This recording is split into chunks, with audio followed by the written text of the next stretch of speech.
Thank you for your patience. We are back recording on WebEx. For anyone at home, you can watch this later once we do publish it.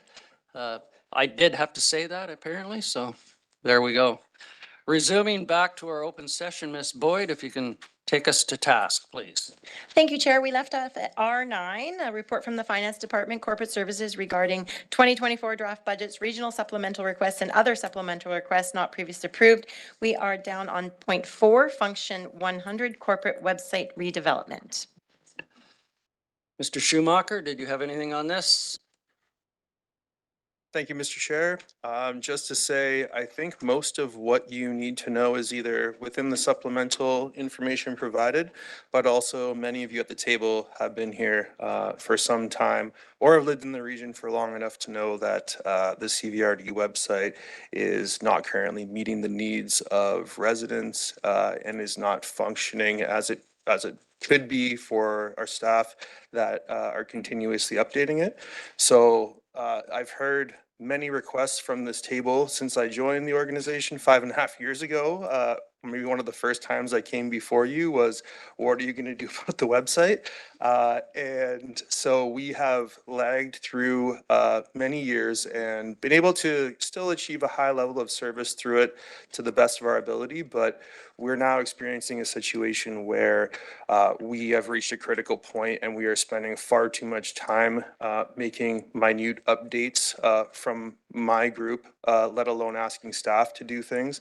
And as you know, I came before you less than a year ago to present a consultant report that high-levelly said that it was absolutely critical that we migrate to an open source content management system for the site and move away from a proprietary system that we're currently under. And so this is the request to do so. But I'm happy to answer any questions. Director Nicholson. Thank you. So the $125,000 is what it costs, right? So I can explain the budget a little bit. What we did was. Just let me first ask my question. Sorry. My question is, it came up earlier. It looks like it's it's coming out of requisition, but could it come out of operating reserves, or why didn't you choose to take it out of operating reserves? So where the funding comes from, I will let maybe Tracy speak to the potential for that to come. I believe she said it could when it came up during the previous supplemental, but maybe she should just reaffirm that. Through the chair to Director Nicholson. Yes, if it's for web design and such, we can, it's because it's a one-time expense, we can take it from operating reserves. Follow up, Director Nicholson, or can I move to my next speaker? Anything else, Chris? Mr. Schumacher, my apologies. Sure. Through you, Mr. Chair. So the way that we've proposed like a considerable amount of money for this redevelopment. We did do some due diligence after receiving our initial consultant report back at the beginning of 2023, because we needed to have some kind of concrete amount to bring forward so that we knew roughly what it would cost. And for a straight migration over with, very probably little intuitive improvements to the site, we were looking at about between like $50,000 and $70,000. But we recognize there's a lot of ability for us to improve the site in better ways that might incorporate some of the investments that are being made currently by the CVRD in terms of other software and things, as well as we wanted to ensure that there was going to be a public engagement component to it to find out that what the public desired from the website and how they see that as a tool to utilize. What we do know is from the 2019 Community Satisfaction Survey, which again is going back, now like almost 5 years, but I think it still holds true today, is that this is like this is the most important digital asset of the organization, especially from a public information component. When we did that research in 2019, we found out that 70% of respondents found the CVRD website to be their primary portal for accessing information from the CVRD. We also concurrently found out that 70% of people wanted to receive information from the CVRD ideally through email, which our site, when developed, was positioned to be able to deliver information via email when things were updated on the site. That functionality in the time since it was conceived has fallen out to the wayside. Our model that we use from our current host doesn't support that to the same extent that it used to. And the way it's presented to people when they subscribe is no longer to our, from staff's experience, to be adequate in terms of what people should expect from a local government when subscribing to information. So I hope that answers the question a little bit. Follow up? Just to follow up, so I'm just, it sounds like we're talking about a major revamp of the website, and $125,000 is going to be enough, is my question.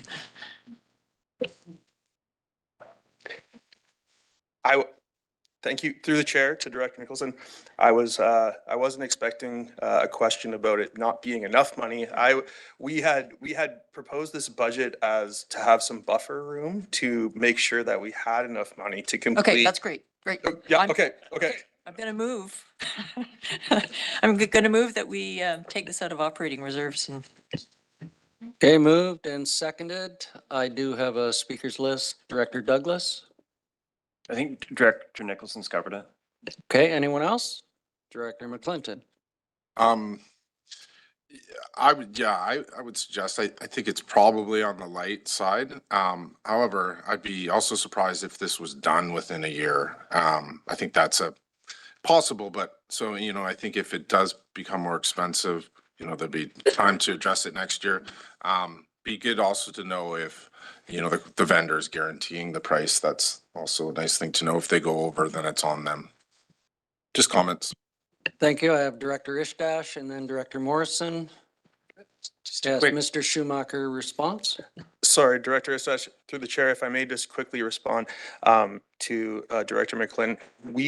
We anticipate that this is a 12-month timeline. And I think our goal would be to launch the initial part of it in Q1, if at all possible, and depending on procurement's list of items that they already have before them. But we really want to get this kicked off right away, recognizing that there are many components to it, whether that's, the user interface looking at, figuring out the records management side. There's a lot of work to be done. So I would say at least 12 months away before we would probably launch a new site, conservatively.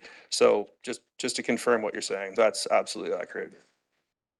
Thank you for that. Director Ishdash? Thank you, Chair. Just for information for the board, North Cowichan just launched its brand new website 3 weeks ago, and we did it for a smaller budget and in under a year, but it was a fully open source website, so each department head and staff members can all log in and do all their updates in the planning department, and it's a really good website. It worked out well, and it did come within that budget and within the time frame. So I'll be supporting this motion. Thank you. Director Morrison? Thank you. And I think my biggest concern is that we've got a number of new software programs and initiatives that I'm hoping are going to be integratable into our new website. But I also want to raise this question, and I'm not sure I'm posing it in the form of a question or not, but we think we have a healthy operating reserve for general government, and I'm noticing this is the motion on the floor is fully funded through operating reserve. I know that for some upcoming items, I will be at least proposing for consideration by the committee some short-term borrowing as opposed to the exposure to, or by dipping into the operating reserve. So I don't know if finance could comment on the shrinking operating reserve for function 100, and if it's anticipated if this is going to put us at risk for some of the upcoming items. And, you know, is this also, would this qualify for a short-term borrow if we were to go down that road? Miss Bowen making her way to the podium. We should, yeah.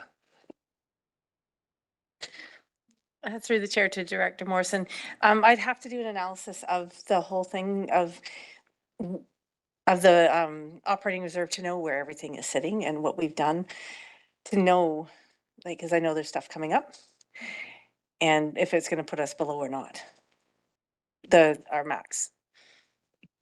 And the follow-up question was whether this would. Would this qualify as a short-term borrow, and would it be helpful if subject to everyone agreeing that a component of this, if we determine that operating reserve isn't the best option, that adding to the resolution that a possibility of short-term borrow, could we do both at this point?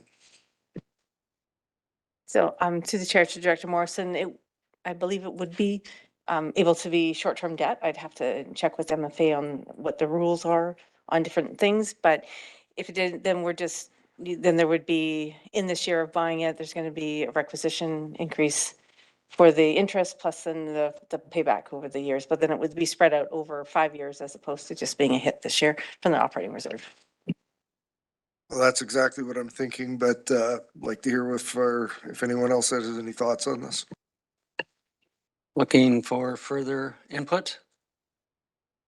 Are you willing to put that forward as an amendment, Director Morrison? Well, I guess we'd have to ask our parliamentarian whether or not a resolution with an amendment that said either operating reserve or short-term borrow would be appropriate, and I would. I I'm move good. that the resolution be amended to permit either operating reserves or short-term borrowing to fund this project. Website upgrade. 100 in function 100. I think she's getting the wording properly. We have the intent, and Director Martman seconded that. And I will let you speak first, Director Martman, then Director Douglas. So just from a budgeting process perspective, I'm comfortable with either motion, but speaking to the amendment, I would be asking, is there a place that staff could take this information forward and come back with the best strategy at a later date? Because I think we meet in February on this again, don't we? Through the chair to Director Martman, yes, we come back on February 8th and 9th, where that's where we'll bring the completed budget of all the changes and stuff that you have done. And then you have another chance to make changes at that time on how you want things to go. So I'm wondering, I'm just speculating on a motion to refer. And you haven't made that yet, right? So I will move to Director Douglas. Yeah, so there we go. I'm looking at the document that the our financial officers sent out, chief financial officer sent out yesterday evening to the board, which indicated the amounts in the operating reserve. So for general government, it indicates for the balance at the end of December 2022 is 5.6 million, 1.185 million committed with a remaining uncommitted balance of just under 3.5 million, which is approximately $1 million over the maximum amount for 4 months. So I would think that if anything, and I know Ms. Moore, you pointed out that numbers, out of date now, and you're still trying to reconcile the financial figures for most recent calendar year. But one would think that that number would likely be the same or larger depending on the reconciliation of the most recent calendar year. We've already committed the $200,000 to the strategic investments through the operating reserves. So that's, approximately $800,000 or more that we still have to work with here. So all that's to say, I'm not clear on why we would also need to have this option for short-term borrowing when there's, $800,000 plus in uncommitted operating reserves for function 100. I I can think, understand if we're like right down to the last pennies, but if there's that much room still to play with, I think, in my view, the motion put forward by Director Nicholson seems pretty straightforward. and I think the consideration is for some future items that will be coming forward that could be utilized within the reserves as well. So trying to get the option of what might be best to accommodate the financing of this, moving forward with those discussions that are coming at a future hour. So I think it was not to, it was to give an option and not to tie just to the reserves, if I'm correct. So if that answers, I hope. And is there any more questions? On the amendment. On the amendment, yes, speaking to the amendment. No? Call the question on the amendment. All those in favor of the amendment? Opposed, if any? We have 3 opposed. Now on the main motion with the amendment? All in favor? Opposed, if any? That motion carries. Thank you. Clear as mud, right? That's what happens when you bring in, Sorry, Mr. Chair, did I say 120,000? I meant That 250,000. sit down, Mr. Schumacher, before we have you security removed. Resuming our agenda? Has left the building. We're still on R9. We're looking to function 100 HR CVRD training and development. Thank you.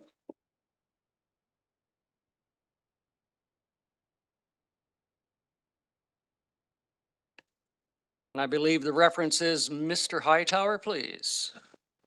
That is my preferred name, yes. Thank you, Chair Stone, for that. Yeah, so in front of you have the recommendation to move forward towards a organizational learning development program.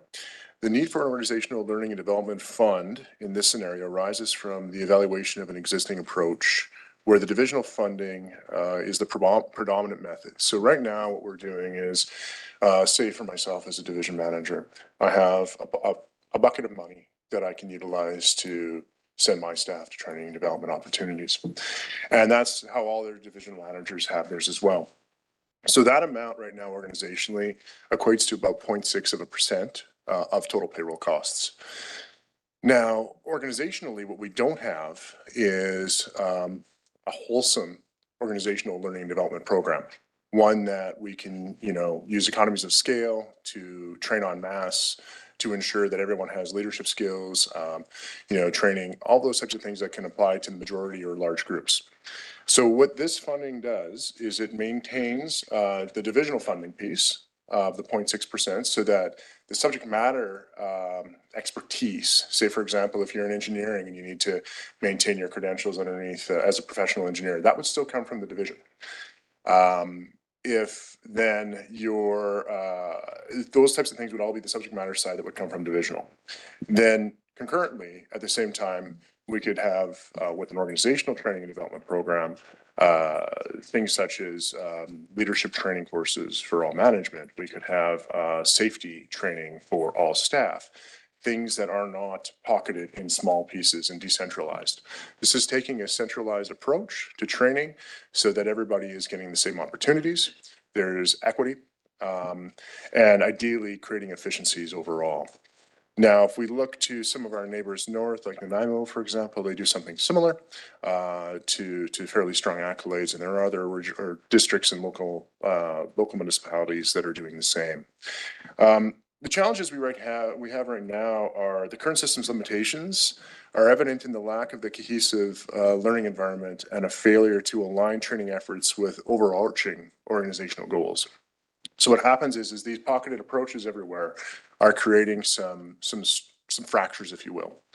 And so the divisional funding model, while it's effective in specialized training, doesn't adequately support the initiatives that benefit the entire organization or large groups within it. The gap in funding may lead to neglected opportunities for continuous improvement and hinder the organization's ability to foster a well-equipped and adaptable workforce. So when we look at the strategic initiatives of the board, becoming an employer of choice, this is a key item when you look at it in various reports, white papers, et cetera. Staff want to be trained. This is a major benefit for them. And this would encourage our ability to actually move forward with a well-funded or reasonably well-funded organizational training and development program. That's in a sum. Thank you. Questions? Director Wilson. Yeah, thank you, Mr. Chair, and thank you, Ian. I have no objection to this at all. I've just had a quick smile at your comment of a bucket of money, but no program. So I'm a great believer in training, and if this forwards that, then go ahead. It doesn't seem to be that expensive. Thank you. Director Douglas. Yeah, Mr. Chair, not a question for staff, more for the board, but I think the supplemental request makes sense. Can definitely see the value in it and appreciate the explanation.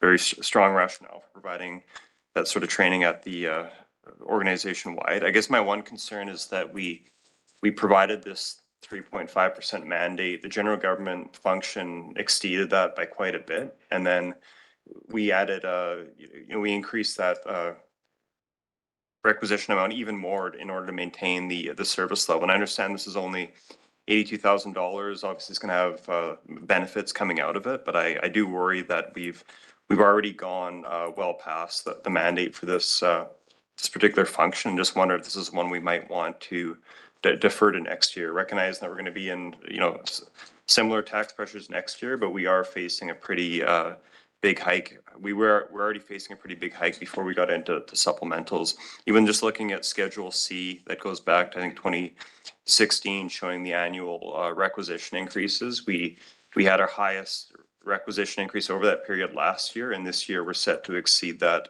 again, which is yeah, I mean, again, those numbers are prior to supplementals. We were looking at 11.69% overall from 11.49% last year, and that number is likely higher now considering we have approved a number of supplementals already.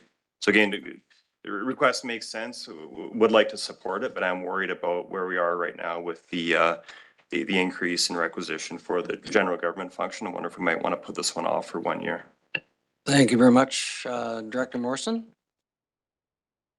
Mine's more a question of lacking information. I'm just looking at the website. I don't see an attachment for this item. So if I got I've got.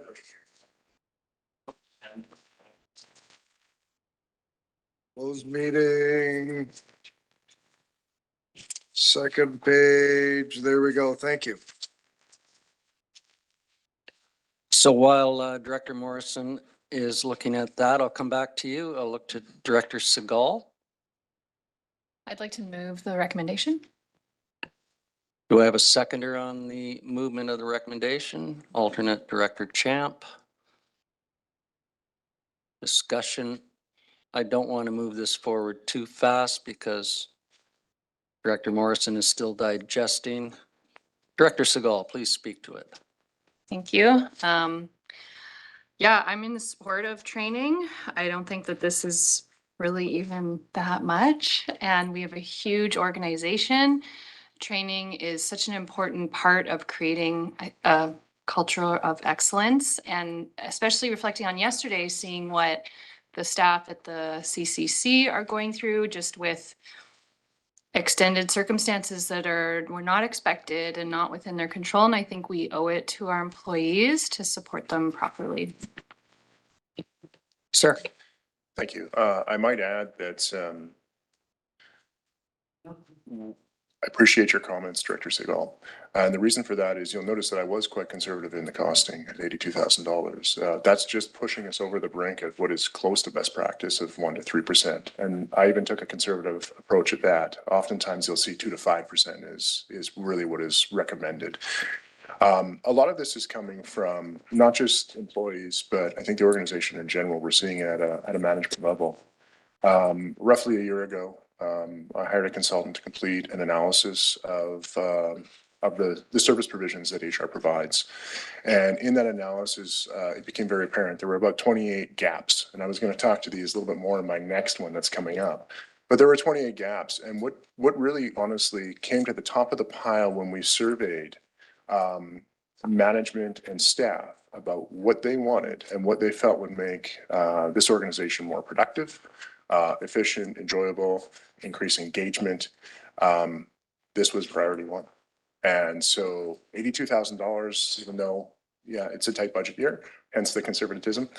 I think that we'll see some strong return on investment in terms of retention and all of those types of things that come along with investing in employees. It's important. So. Thank you. Just a point of clarity for myself. You spoke earlier in your introduction about buckets within departments for training. Would all the buckets be emptied into one cauldron, or would those buckets still remain in the divisions for their traditional training within that? To the chair, yes, correct. It's the latter of the two.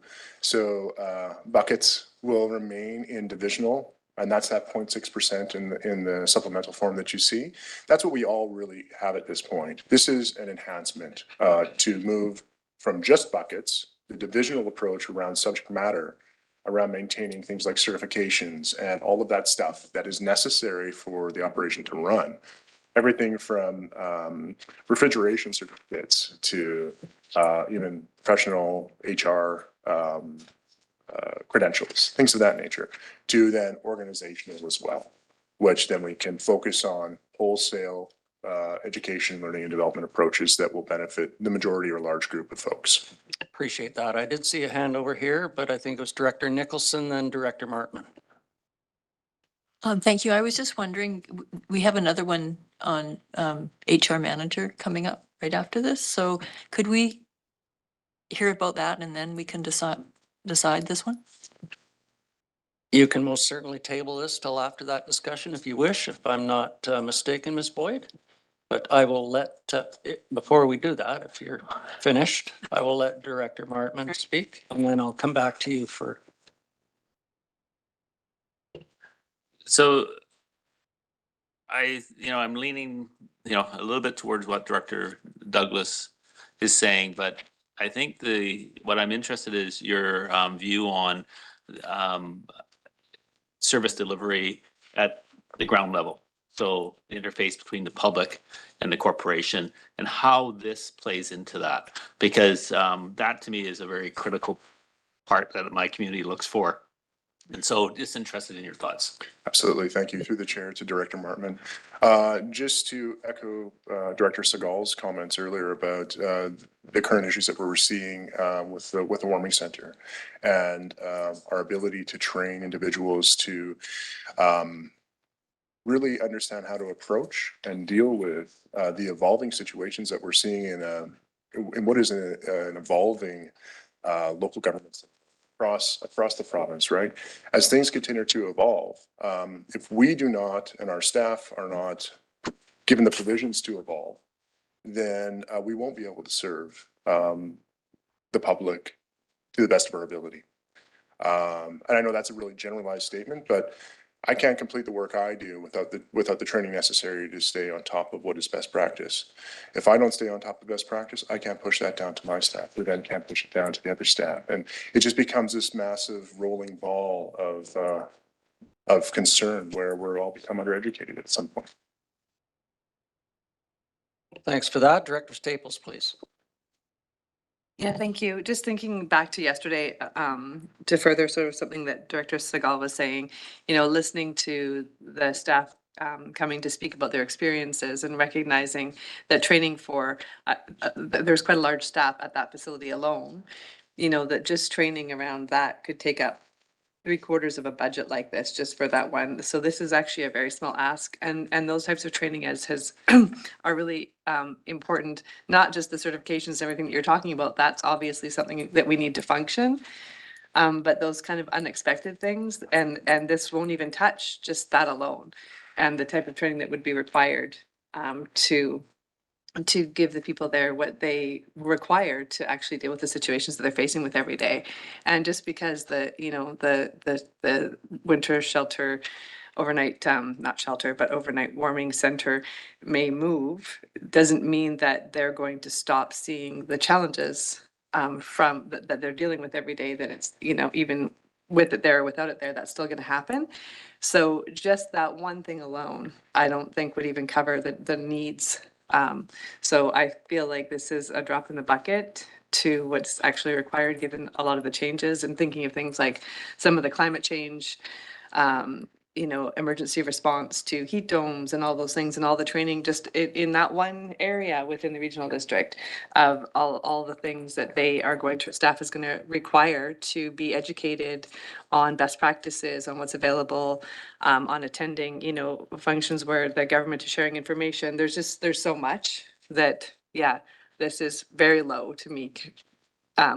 But a necessary step, and I appreciate the fact that you've done what you can to sort of keep it as low as you can and meet the needs, at least to some degree, that are being faced by staff. So I'd just like to call the question on this. I do have a couple more speakers, but thank you.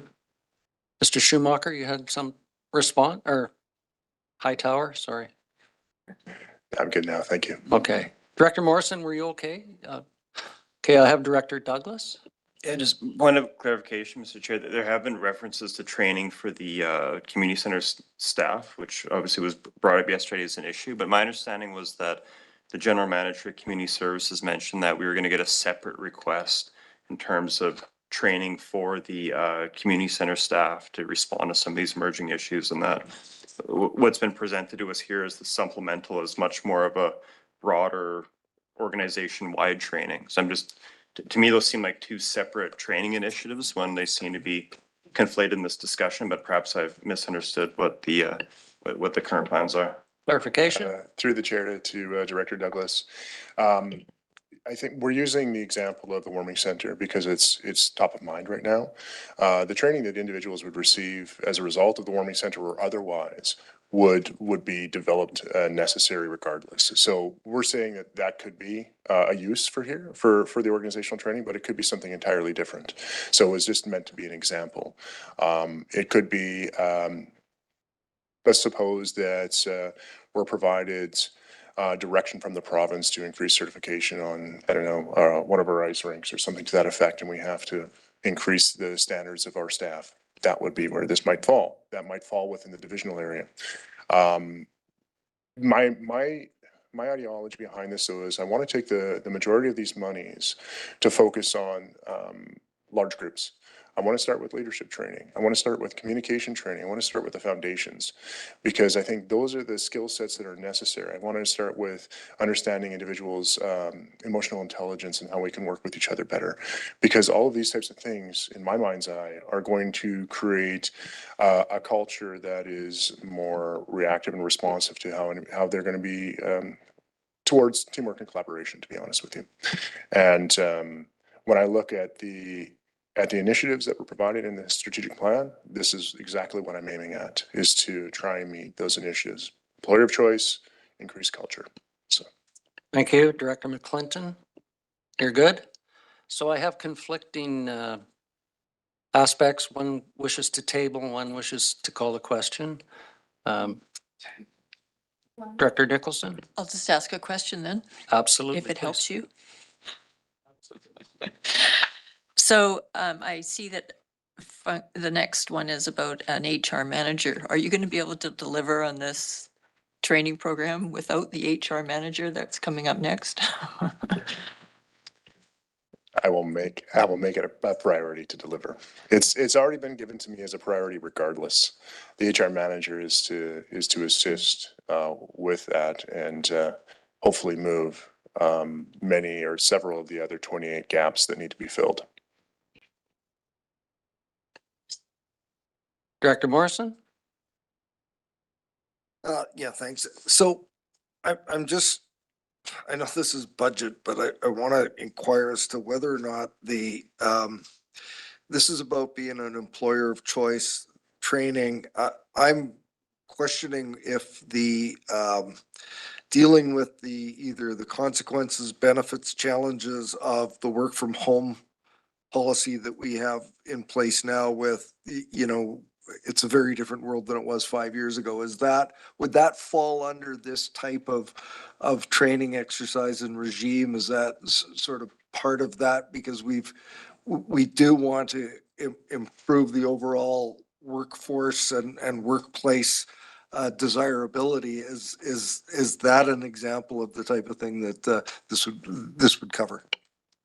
Through the chair to Director Morrison.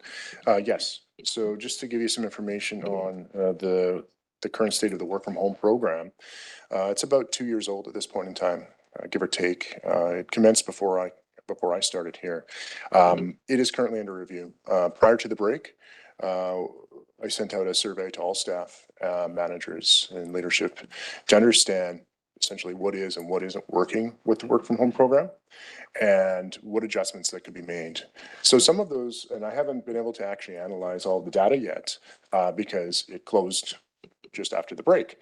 But as I was kind of scrolling through the information provided over the break, some of it was training on how to utilize the technology that we have for work from home, and how to work from home differently, how to lead individuals and staff that are working from home, because that is dramatically different than leading individuals that are not working from home. So those are all things that can be taken into consideration when we start to flush out a project charter for an organizational learning and development program if this is funded.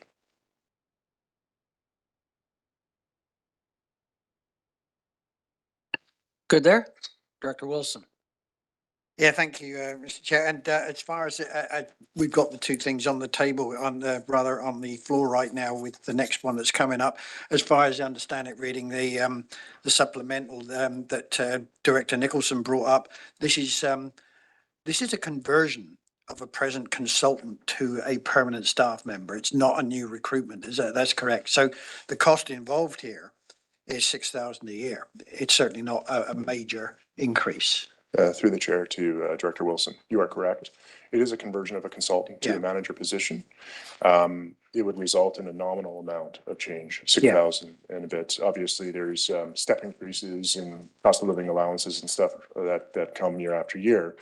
And you will know too, it's just a change in title. It sounds self-serving, but there's no wage increase to my position. No, and thank you, Ian. And one of the other things that I see here, which really does give me a lot of hope, is the fact that, and I'll read it, it says the title change for the current HR manager to senior manager, human resources, reflecting the elevated role without any additional salary adjustments. Thank you.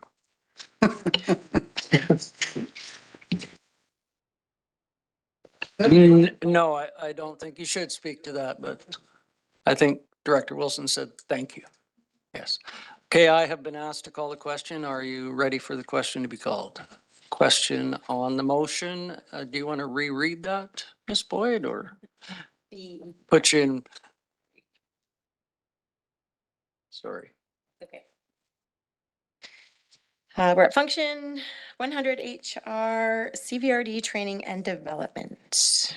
Sorry. All those in favor? Opposed? Keep your hands up, please. 5. That motion carries. Moving on to the next one, Ms. Boyd. Thank you, Chair. We're at function 100 HR organization revision, HR manager. I have that moved by Director Morrison, seconded by Director Wilson. Discussion on this. I think we've interacted between the two topics, so if you're finished there, I will call the question. All those in favor? Opposed, if any? That motion carries. Ms. Boyd. We move to 12, function 280, Cowichan Valley Trail, Bings Creek water washout repair.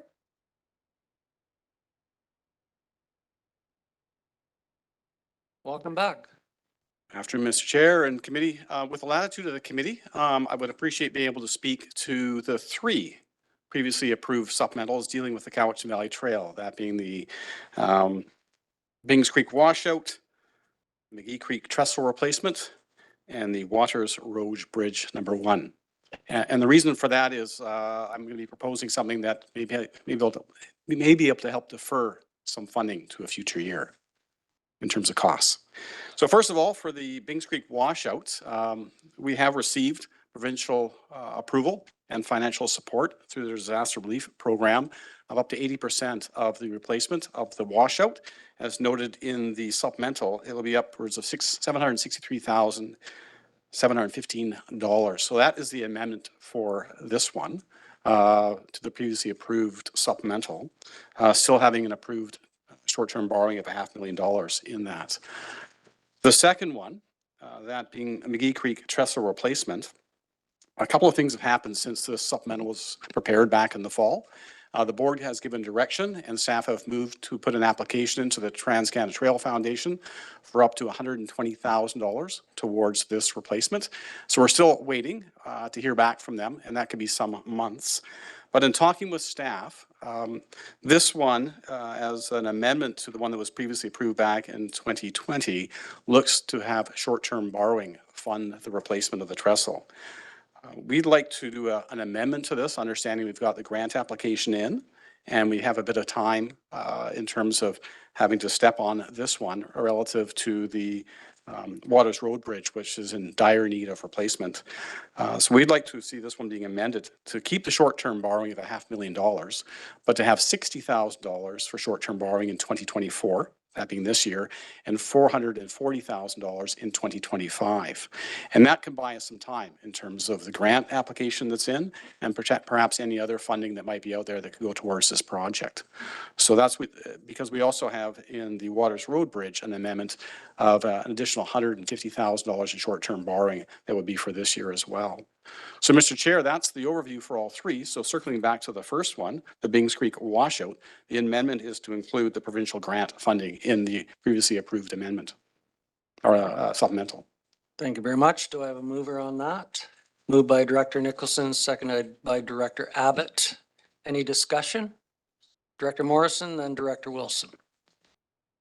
So thank you. I'm just looking at our big sheet here, hoping that the information is correct. This is for the McGee Creek trestle replacement. There's $114,745 in requisition for this.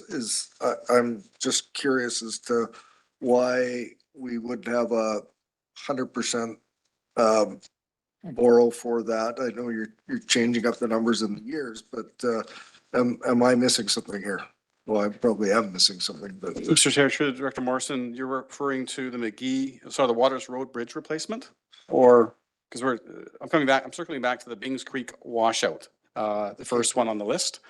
That being, we've received provincial disaster relief funding, and the supplemental before you has $500,000 in approved short-term borrowing. The amendment is to include the provincial grant of $760,715 into the supplemental. So So Yeah, is there a different sheet circling around perhaps that we've staff? returned to number 12, the Bings Creek one. So the overview was on the three topics. Yes. And now we're moving back for the resolution put forward on the Bings Creek one, which was to include the grant funding. Okay, Okay, so that's the one that we're going to do now. Sorry for the confusion. My fault for not being a good referee and keeping you on track. I no, think it still Mr. doesn't Clark make will sense. trip me. No, still doesn't make sense. Okay, we're talking about the Bings Creek washout repair. Yes. Okay, we're Yeah. doing that one. And brought forward was the inclusion in the already approved supplemental from previous board to include the grant funding of $760,715. and the short-term on that. It's all in the report there, but following along in the big sheet, It's not on the report. It's not in the big. No. No, it's on. it's not on the report. Not here. Maybe Ms. Bowen can provide some clarity. Printed page. Ms. Bowen, can you get us through here? Attachment M, Yeah, so as through in the chair. McGonigal. Yeah, so through the chair. So with this one, because the 500,000 is already pre-approved, it has been rolled forward into the year already. So this supplemental is only for the additional grant funding. The 500,000 will already be included along with the short-term debt, with the payments, and that is already included in the requisition of the budget that you've already approved. I see it now. Okay, I think we're all on track now. Has it been moved? No, it has not. Has it? Yes. Moved and seconded. Last one. I think we have more than hamster problems today. Further discussion on that? Okay, Director Wilson. I'm just asking for clarification here again, because if my learned colleague on the side was confused, then it follows that I'm going to be confused as well. So, basically, this request will have no effect on requisition.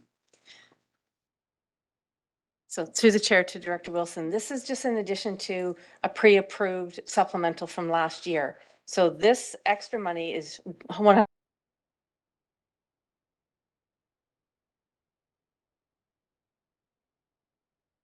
debt payments already because we rolled it forward. Okay, okay.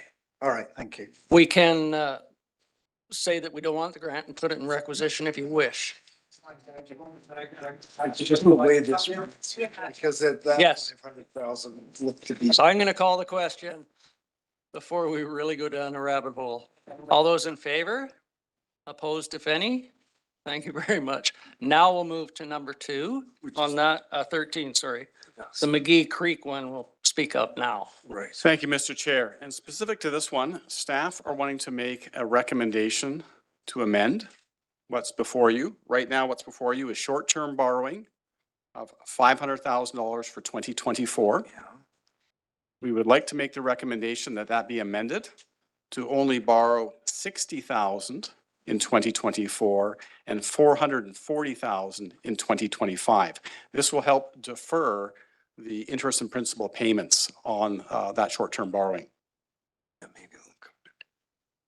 Moved and seconded. Questions? Director Martman. So when I look at the financial information provided on that attachment, there's still the requisition line for 114,745 for each of the next 5 years. That stays in place. Mr. Chair, through the Director Martman, for 2024, that 114,000 will be reduced down just to cover off the first year payment for a $60,000 loan. So that will be dramatically reduced for 2024. And then it will increase back up to the 114 in 2025 onwards. Right. I think that was Director Morrison's. Yes. Yeah. Yes. And that will give us time for that grant application that you spoke Correct, about. Mr. Chair. Yes. We're all good there? I can call the question? All cool, yeah, he asked it, I won't ask it. I'm going to just stand up for a minute.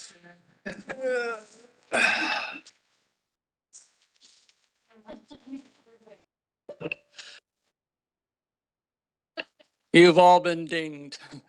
Director Martman, please. You know, just thanks to staff for this. I mean, every once in a while you pull a little rabbit out of the hat. I like to see more rabbits, but this is one. Thank you. Or is it a hamster?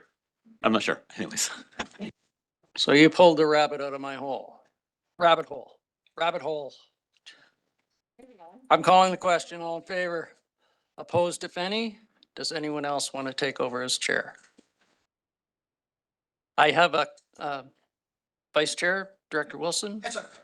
No, sir. Just seeing if you were with us. Miss Boyd, help me. Thank you, Chair. On 14, Function 280, Cowichan Valley Trail Waters Road Bridge. Let's have a reclarification of that, please, Mr. Farquhar. Thank you, Mr. Chair. This one is the more critical to basically act on in 2024 for replacement. So to amend the previously approved supplemental due to increasing costs, an additional $150,000 is required, and we're proposing that that be funded through short-term borrowing in 2024. So moved by Director McClinton, seconded by Christash.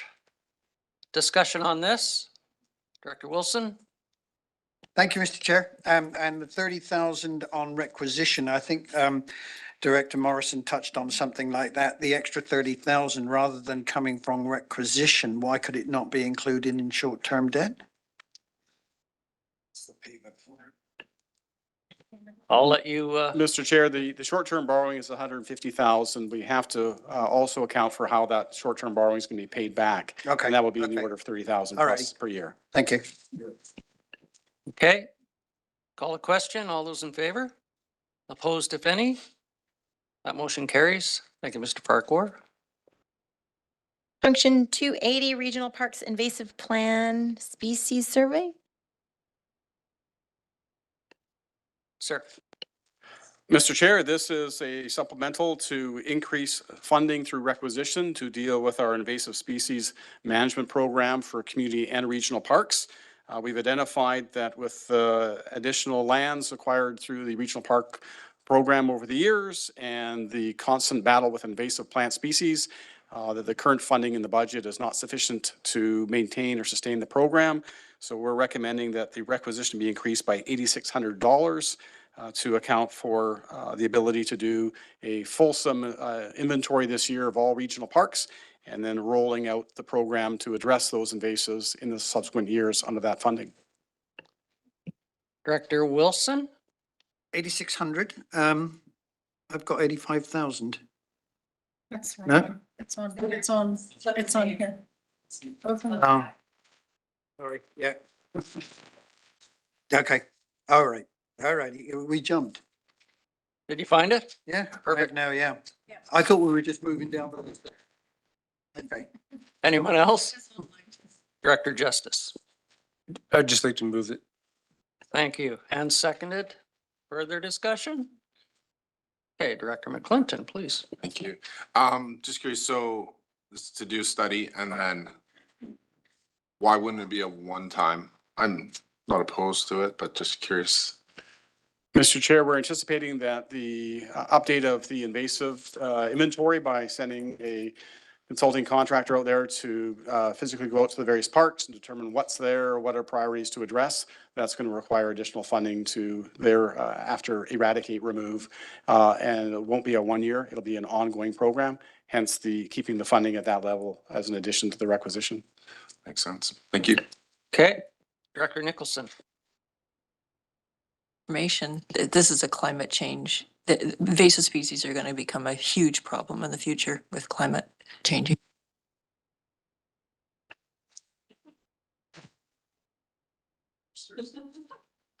I think we're getting number punched. No, everyone's good, right? Call the question. All in favor? Opposed, if any? Ms. Boyd, please. 16, Function 285, Regional Parkland Strategy Amendments. Again, Mr. Farquhar. Thank you, Mr. Chair. Before you is an amendment to the previously approved Function 285 of $100,000 in operating reserves to undertake an update to the Regional Park Trails Master Plan to guide regional parkland acquisition. Based on an attempt to engage in the consulting world, we fell a bit short in terms of what the funding would provide for, in addition to the board's updated strategic plan, which makes our First Nations engagement and involvement and participation a very high priority. We're bringing back to you an amendment to increase this with an additional $85,000 to do a more fulsome engagement, both with our regional community, inclusive our First Nation community members, to have a budget of $185,000 to complete the updated plan. Moved and seconded, and I have Director Douglas to speak to it. Someone else speaking? I have Director Justice. Anyone else? No, I'm just going to move it, but yeah, obviously in favor of it. Perfect. Director Justice. Yeah, thank you, Mr. Chair. I think this is pretty important, but I did want to ask a question because I understand that I remember that there was a call that went out for members for a committee. Where are we at with that? Mr. Chair, through the direction of the board, the direction was to do a call out for interest to participate in an advisory group to work with the regional district on updating the plan. We had a similar group that was formed through the previous board when we did the original Parks Trails Master Plan. We've done the invitation, we've got expressions of interest, and we will be bringing something back for the board's consideration hand in hand with this moving forward. Thank you. Thank you, Director Nicholson. Then I have Wilson and McClinton. Thank you. So, along the same lines, I had an email from a resident asking me, they had received a note saying that this had been put on hold. Is this pending the supplemental? Okay, that's what. McClinton. A comment and then a question. You know, I certainly feel like we're moving away from core to nice to haves. You know, I understand that, you know, yeah, you know, we're trying to stay close to this 3.5% and we're just, doesn't seem like we're saying no to much. Yeah, and I would look to sort of delay this maybe a year or two. My question, so I won't be supporting this. My question is, what is currently the amount, and I should know this, in the park acquisition fund? What is the amount that we currently have in that fund? Is it? Thank you. Mr. Chair, I can actually made a note of that myself. Sitting in the acquisition fund right now under capital reserves is $2,917,257. And the operating reserve for the regional parkland acquisition fund, there's $793,052. Follow up? It seems, a comment, it seems to me a little, you know, we're dedicating nearly 10% of additional funds and what's in our acquisition fund to strategize over how to spend that. Doesn't seem to make sense to me. And I'll just interject here. I think the intent for me is to have an update of the regional parkland acquisition and how we move forward, considering the previous discussion on the funding model that you mentioned. That has been brought forward in many occasions in the past of looking at the original acquisition terms that were brought forward, whether they need updated or not, is something that I think is imperative moving forward, that we can speak to the funding model of regional park land acquisition. But that's just my personal opinion. And I have Director Wilson next. Thank you, Mr. Chair. And you kind of preempted me there because this again goes back to the funding model that we've been talking about. We are now, as Director McClendon has so rightly pointed out, requisitioning more money to spend on land, more land that we may or may not buy, with no provision to take any of that money and actually deal with all the extra things that we're taking on. The more land we buy, the more maintenance there will be, the more invasive species there will be.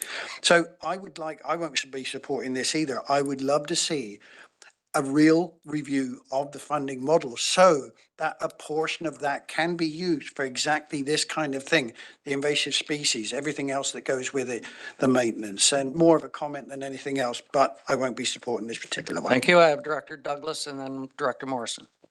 Hey, Mr. Chair, could we get some clarification on the funding source for this initiative? My understanding was that the original 100,000 that we approved was to be funded through operating reserves, and that the additional 85,000 would also be through operating reserves, would not involve an increase in the requisition, but perhaps Mr. Parker could clarify Mr. that. Chair, to Director Douglas, that's correct. This would all be operating reserves, no impact on requisition. Hope that clarifies for some. I have Director Morrison and then Director Martman. Thanks. I think this would be money well spent if it would just settle the annual debate that we have on the issue every year. There's clearly need for expansion to critical habitat acquisition, connectedness to for different species use. And also, I think that the question of when we buy an asset, what are we going to do with it? I know we've got Function 280, but it may open up the opportunity to be able to do park management planning and the likes as if we get there with the strategy. And I think that it's time, and I could also see if we do a good engagement, we may have our public come and tell us that we're not investing enough in this acquisition at this point. So I'm supportive. Thank you, Director Martman. I'm supportive of this, and I think part of it is a frustration that I've experienced over the last few years around making the decision on what's the next piece of land we're gonna buy and why we're gonna buy it. We're working off of something from 2007. And, you know, I think there's a sort of an obligation from a governance perspective to work from a common document. And if we don't have that common document, then how are we gonna make good decisions? If this was coming from requisition, I'd agree. But this is not, it's coming from an operating reserve from an area that I think is going to be more and more important to us as we move forward through climate change and a number of initiatives. We call it parkland. That might be the wrong name of this function. So thank you. Thank you. Director Staples, you're next. Well, and the timing of this as well with the changes to the province acquisition, I think is also really important to know, you know, having the plan for here, working with what the province is already allocating and thinking and purchasing as well. So that's an important part of this whole piece as well. I know that they've just purchased recently a fairly substantial amount of parkland. And so how do we work within all of that, and what are those opportunities if it is the province wanting to purchase, and how do we work together with what we're doing here? So I think it's a good time for what's happening there as well. Director Wilson, please. Yeah, good point from the mayor there.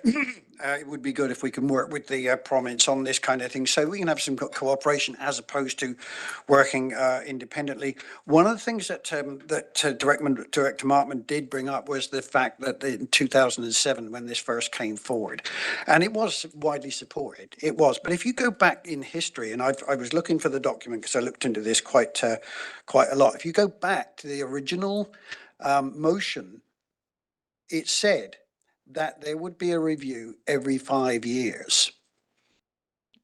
When that came to the board, that part had been removed, and I've never been able to find out why. So we should have a review every 5 years or something like that. We haven't had one since 2007, 15, 16 years ago. I think it's time for a review, and we've talked about. Test the floor. Are you ready for the question? All in favor? Opposed, if any? Keep your hands up, please. Thank you. That motion carries. Ms. Boyd. Function 515, curbside and roll-off supervisor share with function 520. And maybe we should review both.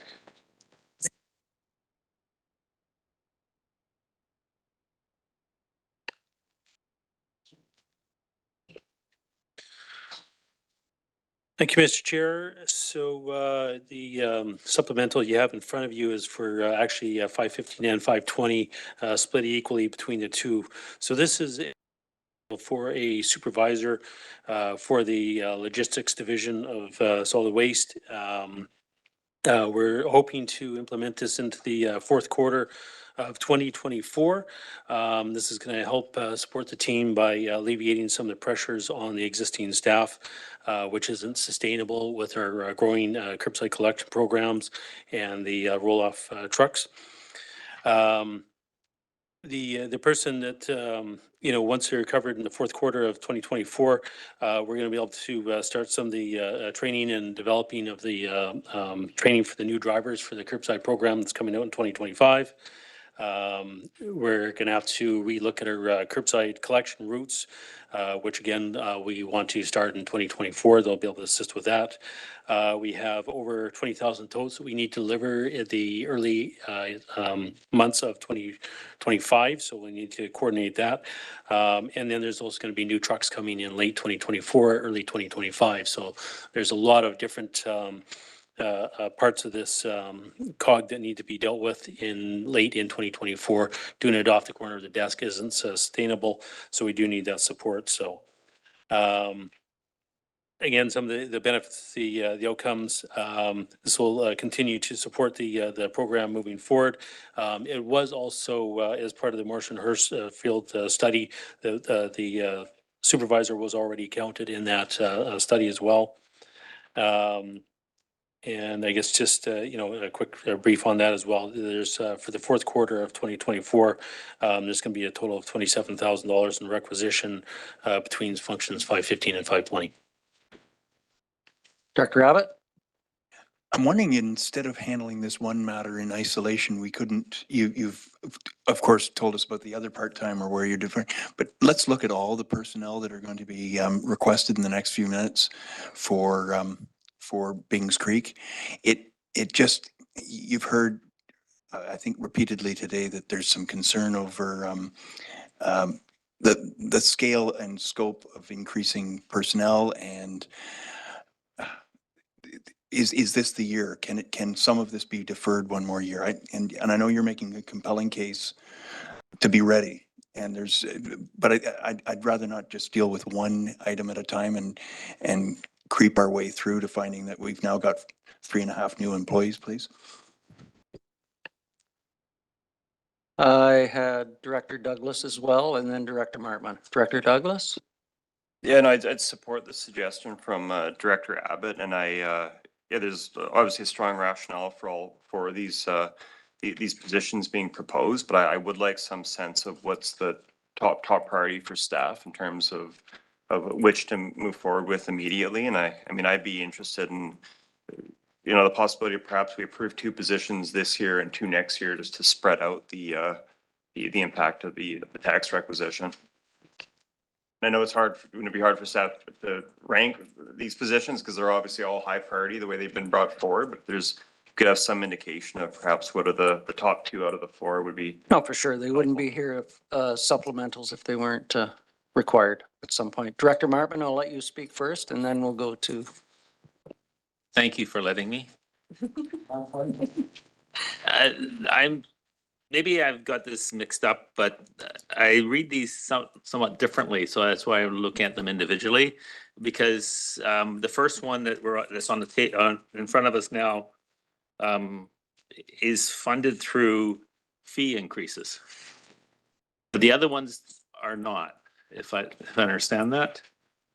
So maybe you can speak to that. Between 2 functions. No, but the other ones that were brought up, like, let's deal with all these hires together. I don't think the other ones are funded through fee increases, are they? Correct. Thank you. Through you, Mr. Chair. So the 515 is funded through fee for service, whereas the fees in 520 is requisitioned. Mr. Mooney, would you like to add anything here? Yeah, thanks, Mr. Chair. Just in light of the comments about the prioritization of the 4 positions, and that is a conversation that Doug and I had this morning, anticipating that to come up today.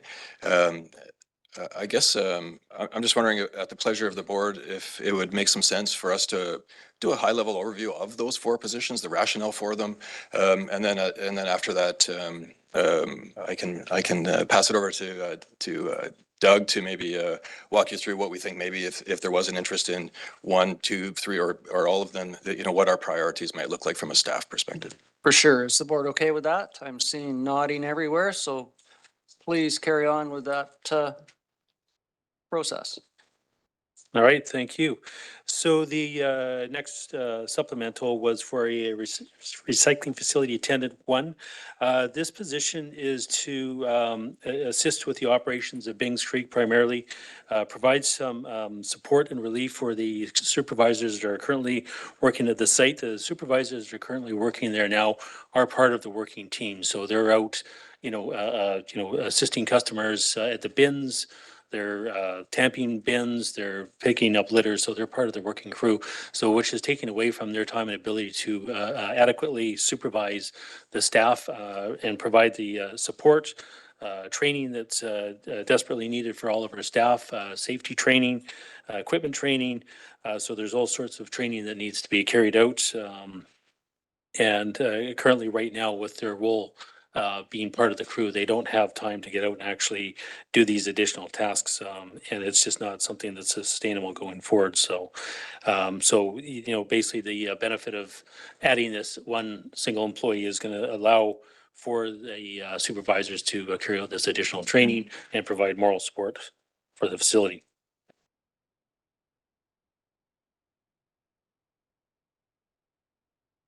Is it you that was up next?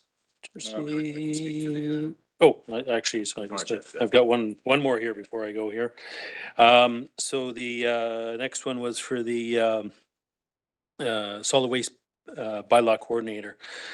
So again, one of the challenges we have at all of our facilities is that although we have lots of programs in place for recycling wood appliances, cardboard, whatnot, a lot of the customers come into the facilities, they will take the easiest route, which is throwing their materials directly into the garbage.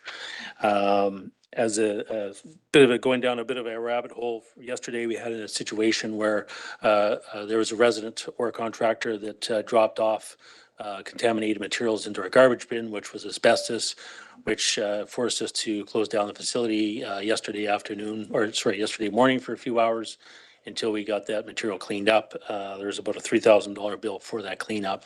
Luckily, our operators caught this soon and were able to stop it and stop the spread throughout the building. The request for the support for the bylaw officers is to give us a little bit of opportunity to properly educate the residents of the valley, and next year is to start to enforce some of these policies and programs to prevent this contamination from getting into our waste streams, and also to use the programs that we've been working hard to put together, such as paper recycling, painted woods, clean wood, all these different programs we've been working on, so. And that's a synopsis, I believe. I guess there's one, Mr. Chair, there's one final position to wrap up the four positions. Excellent. And I guess to the point that was made, certainly from staff's perspective, we advanced these four positions as all high priority, considerations for the board. Making decisions around this, I appreciate is tough, but and I think as Doug mentioned as well, not moving forward with the position does create there's existing vulnerabilities in the system that could that has consequences, and those affect the budget. In the case of having to close the site down, it affects our ability to be open and available to the public, and so on and so forth. But it's not without consequences. But the final position that we're advancing as a capital works manager. It's interesting in my observations over the last couple of months of being at the CVRD and working with Ilse and Doug. As the board is aware, we have 3 recycling centers, wide range of drop-off programs, curbside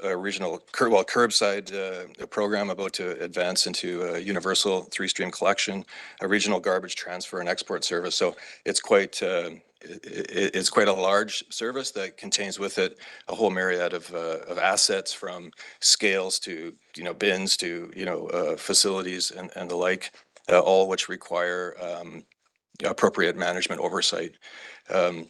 Right now, Doug has, I believe, 23 direct staff reports, including, I think, a pool of casuals that may add about another 10 staff to that. So over 30, staff reporting to Doug at any given time.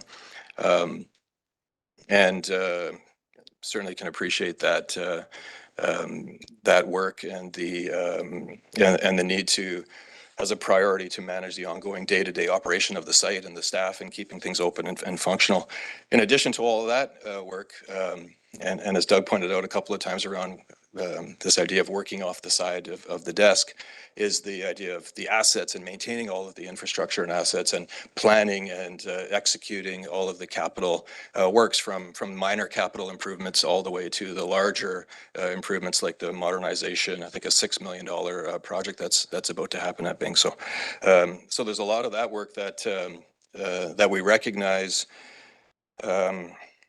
that the current staff levels for the division don't allow for the necessary oversight, planning, management of that infrastructure and equipment, which again leaves open the vulnerabilities that I talked about. And so this position, Capital Works Manager, is meant to provide that management and leadership oversight to help on that breadth of staff to create that additional leadership and management towards the implementation of the asset management program, the condition assessment that was done a few years ago, and addressing some of the, or really the, excuse me, the minor all the way to the major capital improvements that are planned for 2024 and beyond. So that's the final fourth position, Chair. So with that, I'll leave it to the board for any questions. Okay, I count 5.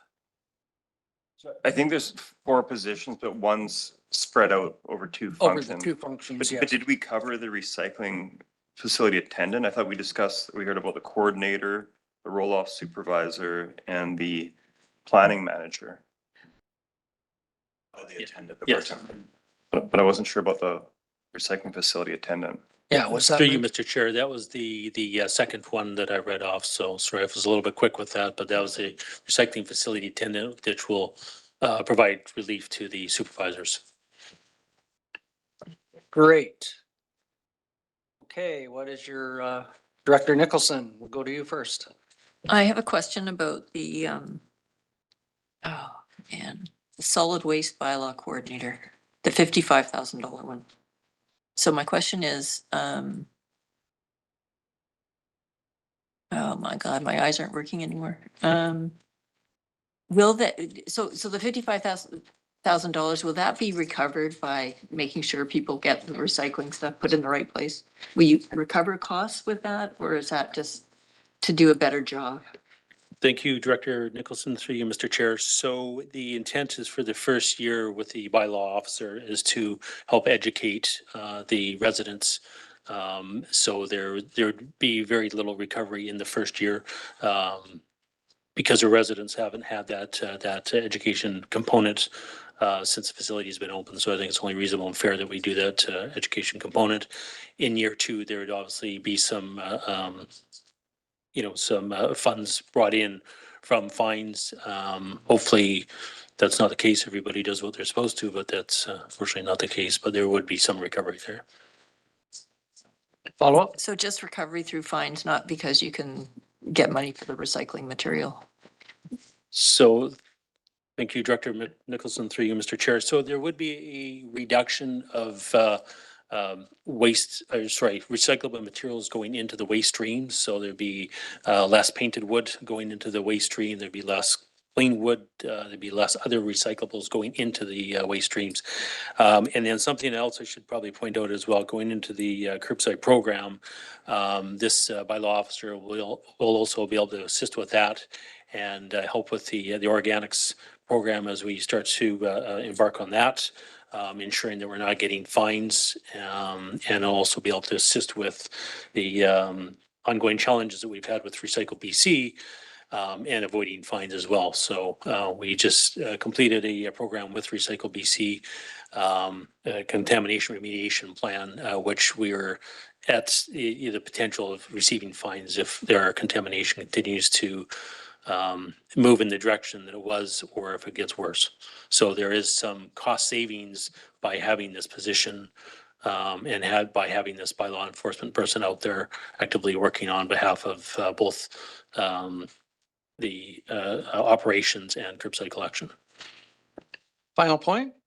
I'm just wondering if you hire this person, are you able to monitor the costs?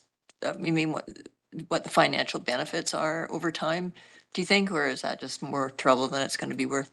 Through you, Mr. Chair, that's absolutely a reasonable request that I think we could, easily do. Great, thank you very much. I have Director Abbott, Morrison, and then Douglas. Anyone else? Thank you, Chair. Doug, I'm interested in that same bylaw person, half-time position. What does what does the other part-time role consist of, or do they leave for half a day?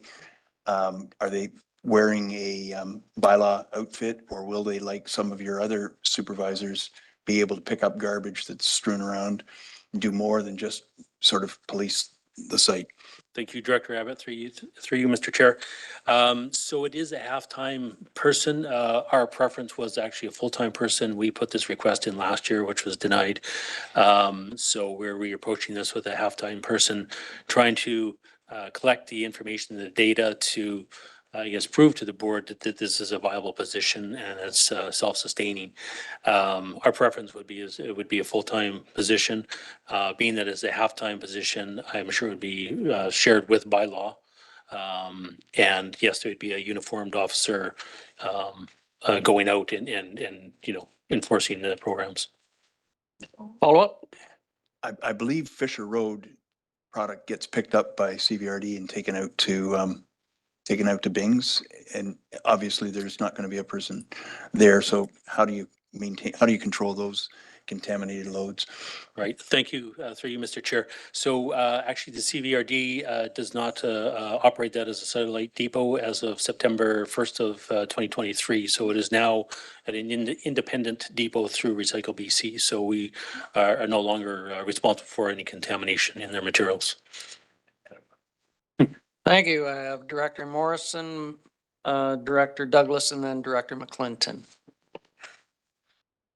Thank you, Mr. Chair. In regards to the Capital Works Planning Manager, and I'm hoping I'm making the right correlations here, and I understand, I'm thinking it's the one recycling sorting building that we had to do emergency repairs to because it had holes in the side of it.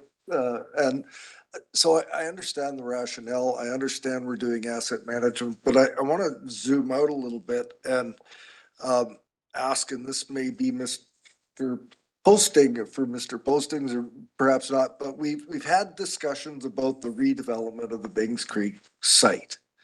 And I'm very interested in what that holds. And I know we're not there yet, but I'm almost reluctant to say that, we should be making the investment of a Capital Works asset management individual at this point if we are hopefully bringing on board a new vision and perhaps redeveloping the facility. So do you have any comment on whether or not the timing of that work and whether or not there's, like, I realize you've rated this number one, it's a high priority, but I would prefer to delay that position if we're going to be looking at a serious and timely redevelopment of the site along the lines of what's been presented to us.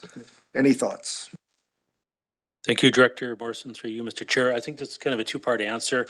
I'll start off with our current needs at Bings Creek. So we currently have 3 curbside trucks, one of them which has now been sidelined because it is beyond repairs.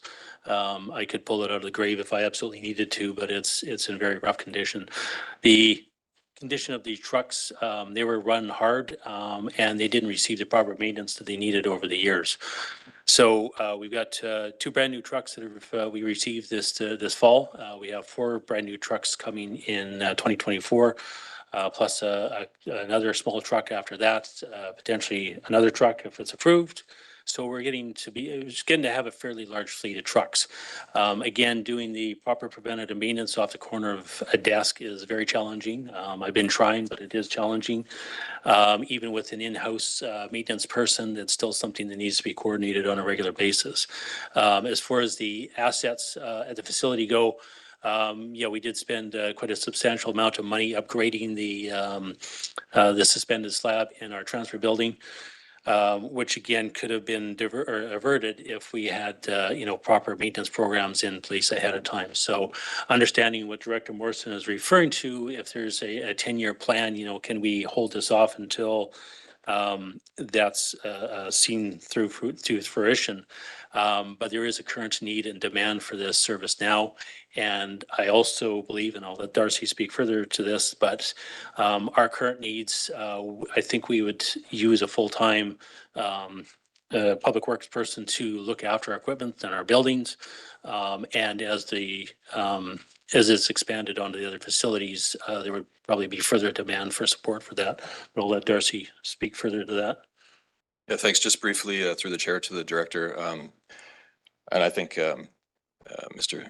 Stevens sort of articulated it correctly in that this is really about addressing the need within the waste division and the existing assets that are within that division, notwithstanding any future work that is sort of planned to look at things from an operational perspective. And I know we had an urban systems report that could advance to more of a detailed design report that will honestly just simply add more assets to be maintained and addressed in the future. But really right now we're talking about the immediate need of addressing the existing assets that lie within the waste division.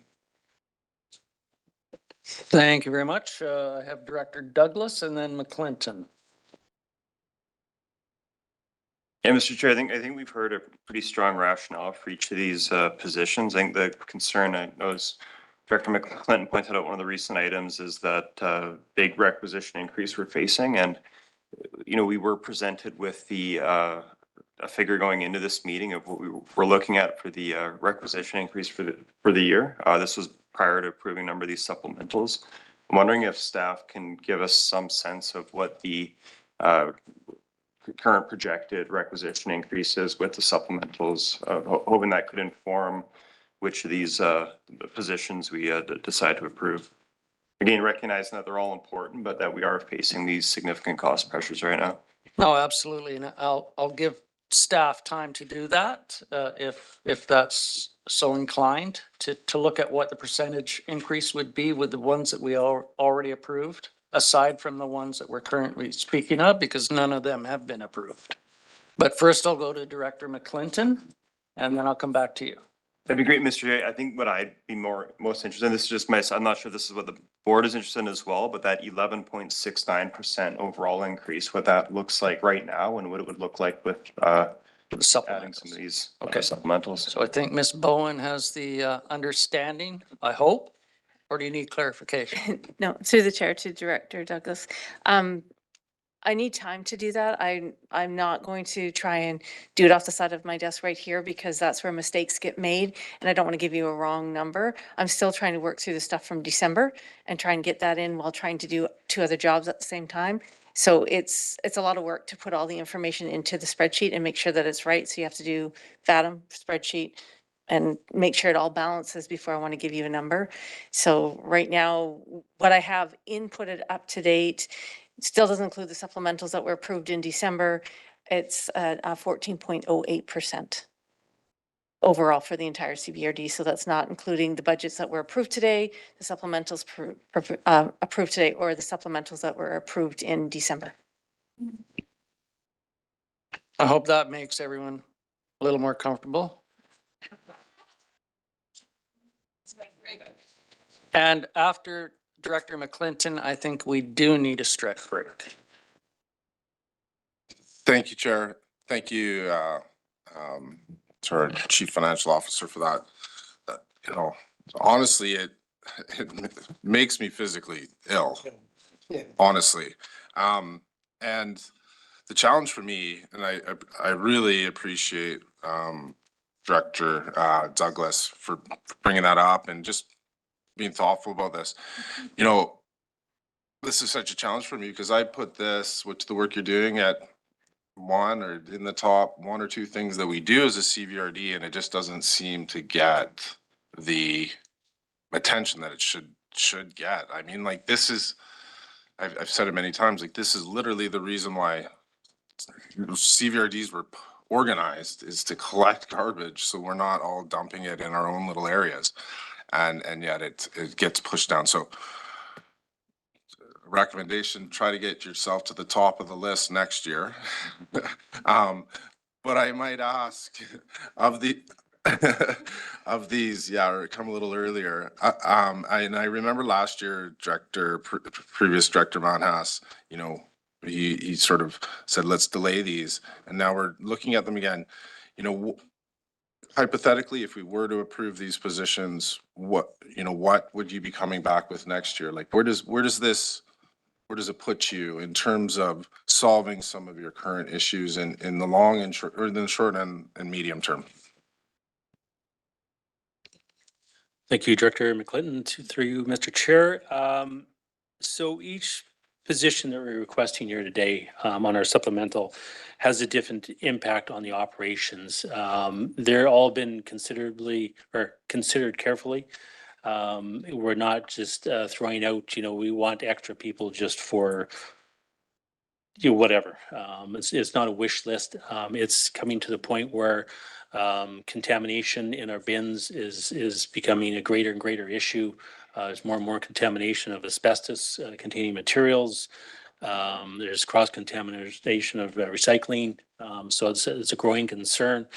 The demand on our supervisors is ever increasing with work safe regulations, training requirements, their responsibilities to ensure that staff are properly trained. So again, making sure that they've got the adequate time to carry out that training and support their staff.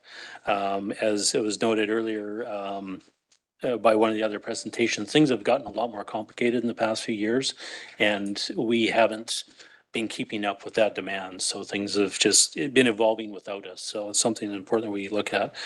The supervision for our curbside routes, again, we're adding 4 new trucks. We're adding 20,000 totes we're going to be collecting. I can assure you, if we try to do something like that off the corner of our desk, you're going to be getting phone calls on a regular basis, which we're going to be trying to defend and ensure that are taken care of as quickly as we possibly can. But without the proper resources and support, it's going to be a challenge.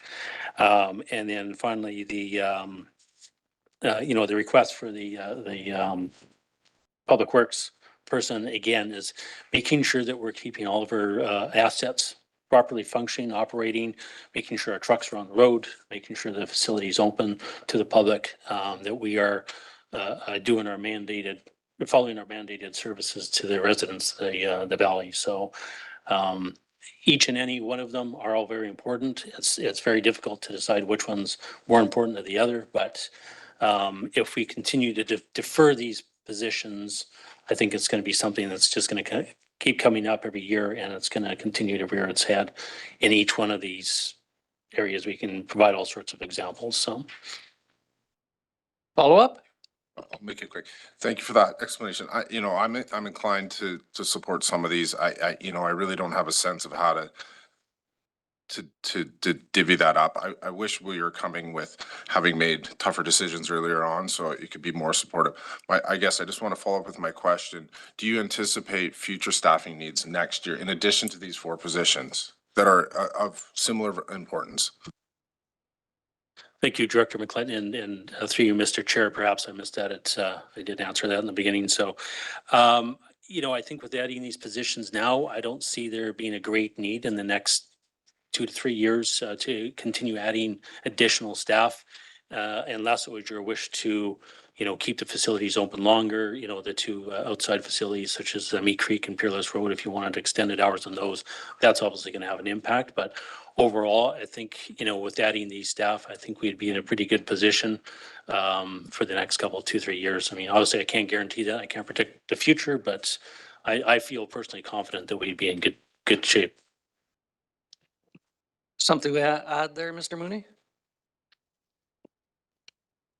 Thanks, Mr. Chair. I was largely just standing up to get a better view of and a feel for the conversation, but I guess it did strike me through the chair to Director McClinton that I did notice in the supplementals and in the conversations I've had that a number of these positions have been in front of the board for I think the last 3 or 4 years, and so I do appreciate that. It is a bit of a catch up, and I think to what Mr. Stevens is saying is. In large part, we're sort of catching up on the needs of a number of years ago to get us positioned to advance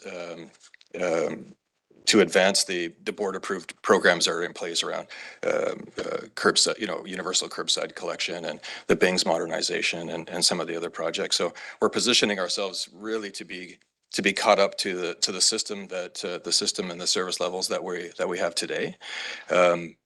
If there's certainly if the board has comfort in moving a couple of these positions forward, you may want to direct staff to do some work and come back around the cost of some of these larger ticket items.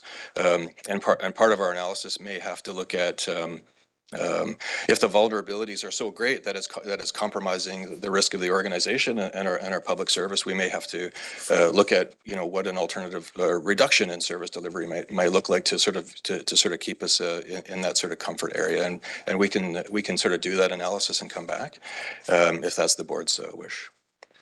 Thank you. I did promise a break, but my speakers list has negated that. I have Director Deck, Istash, Wilson, and Morrison.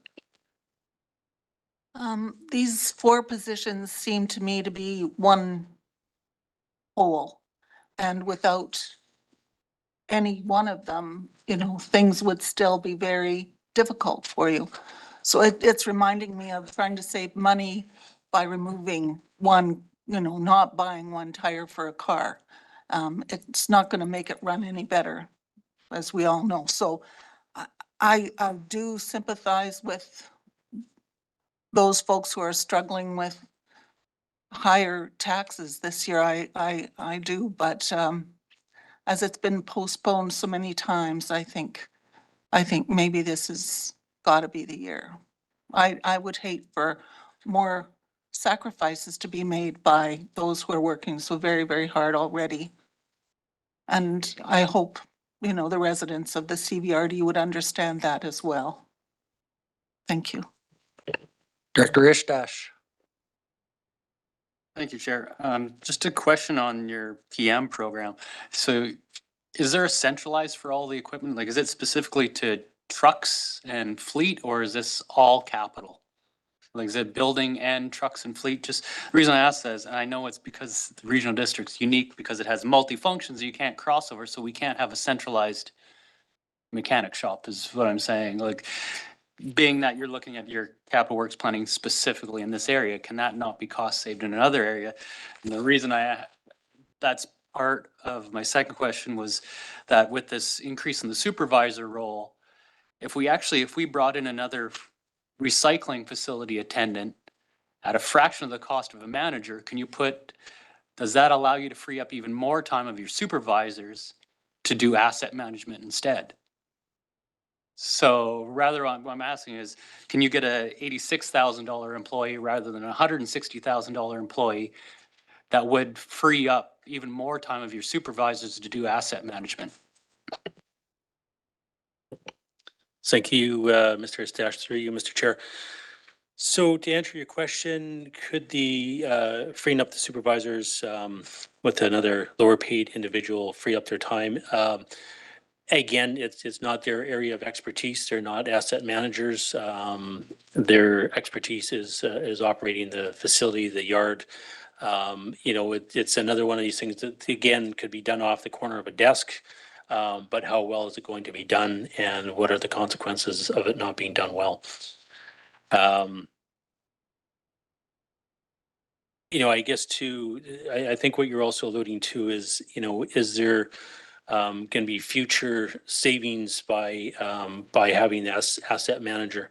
Again, I think that's kind of falls into the 10-year plan as the operations divisions, and that's Darcy can speak to that. But as the operations start to come together, this maintenance coordinator, asset coordinator could potentially start to assist with parks and water utilities departments as we continue to grow and expand. So, but again, there's the immediate need for our operations to get this in place. We've also spent a tremendous amount of money on asset software that is not being properly utilized either. So, an investment that we've made is unfortunately not being put to its full use at this current time. And a follow-up, Director Istash. Thank you. Yeah, no, my hope is that we would be able to provide the training to the supervisors to utilize that software and take on those roles. And I only speak this for as I was an operations manager for my oil field operations for Saskatchewan. So it's just, that's what I'm just looking if there was ways to build on the assets within the employees you have rather than bringing an extra employee in. If we could bring in a new entry-level employee and then build the skills of the supervisors within. I'm trying to look for cost savings, but as well building the skills within the organization. Mr. Mooney, please. Thanks, and not to belabor, but just and through the chair to Director Estache, this a conversation that I've had with my staff and questions around, bringing in exempt staff versus union staff and cost savings and the like, and I guess for me, it was very interesting when I realized that. Manager Stevens has over 30 direct reports, and the vulnerability and the consequences of just the ability to I mean everything that I've been taught is that you shouldn't have any more than 5 or 6 direct reports, let alone 30. So is this a way to address bringing in the appropriate leadership in an exempt position to try and help spread that, the direct reports out so that it's more sustainable, and that leads to, increase in,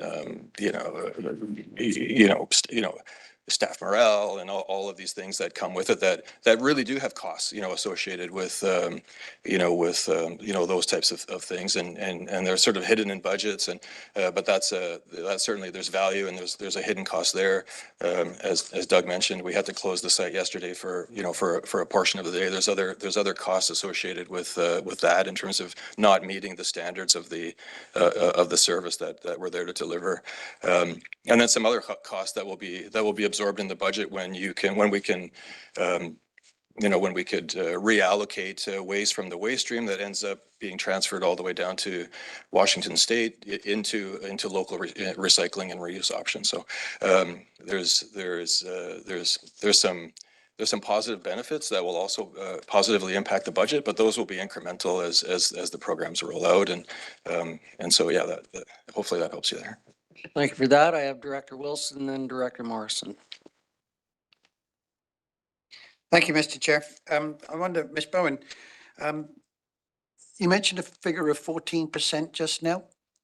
Can you just clarify that was up until nothing from December approvals was concerned or was included? Through the chair to Director Wilson, that is everything up to the first EASC meeting that we had in December, so not the supplementals that were approved in December. Okay. And I'm still working on getting everything in for 390 and the rec. So those are in there. I'm just tweaking to make sure I have the correct numbers in for all of that. It's just the supplementals from December not in there, and nothing that's been approved yet. Nothing that's been approved today. No. No. So 14% without anything from over the last 30 days or more. So we've got to be looking at, can't even put a figure on it. To say I'm disappointed, I'm not to the point of feeling physically ill here, but I'm not far off it. To be perfectly honest, I'm disappointed, I'm disturbed, and I'm astonished at what we're talking about here. Everyone who sits at this table is very, very privileged, and yet I'm still hearing, well, this is okay and that's okay. I just can't believe what's going on here. We're looking at 18 to 20%. I can't. I'll stop there. Thank you, Director Wilson, for not going too far. Appreciate it. Director Morrison, you have a way out of this, I think. So, thank you, Mr. Chair. And clearly staff have presented their key priorities. We've looked at this from a bunch of different angles. We're all feeling the pressure to maintain service, and for a whole bunch of reasons, we should be supporting all of this, but we can't support all of this, or at least I'm not in that position to. But I'm gonna recommend that we look at the 3 on the one side, which are the shared 515, 520 roll-off supervisor, the solid waste bylaw coordinator, that will hopefully save us money. And recycling attendant 1, those, all those 3 positions don't equal the percentage requisition increase of the 4th, which I'm not gonna recommend go forward. We have to do what we can, but we can't necessarily do everything. And I just in listening to all of what everyone has said, I would put forward those 3 positions excluding the 4th, and I'd move that. Moved and seconded that those 3 positions be put forward and the 4th one be excluded for this year. Ms. Boyd? Yes. Thank you. Just clarifying, that is 17, 18, 19, and 20. Right? Probably. Because it's shared between 2 functions. Curb, the supervisor spread between 2 functions, the solid waste coordinator half-time and the recycling facility attendant 1. Correct. And I have, you seconded it. I have Director Douglas to speak to that and Director McClinton. Yeah, Mr. Chair, could we separate item 20? I'm happy to support the first 2 positions, but I would like a moment to think a bit more about the 3rd one. That's right, the facility, recycling facility attendant. You can, Do we need a motion to sever? well, I believe we have a motion moved and seconded for those 3 positions, so we would have to look to adjust that either with amendment or to oppose. We have a live motion, so no, all good, all good. So we would have to either defeat the motion and then go back and have it or amend accordingly. How about motion to amend to remove the 3rd position to debate separately? Okay. We're making this more difficult than, Sorry, guys. no, that's fine. I'm going to wait for my legislative person to help me out here.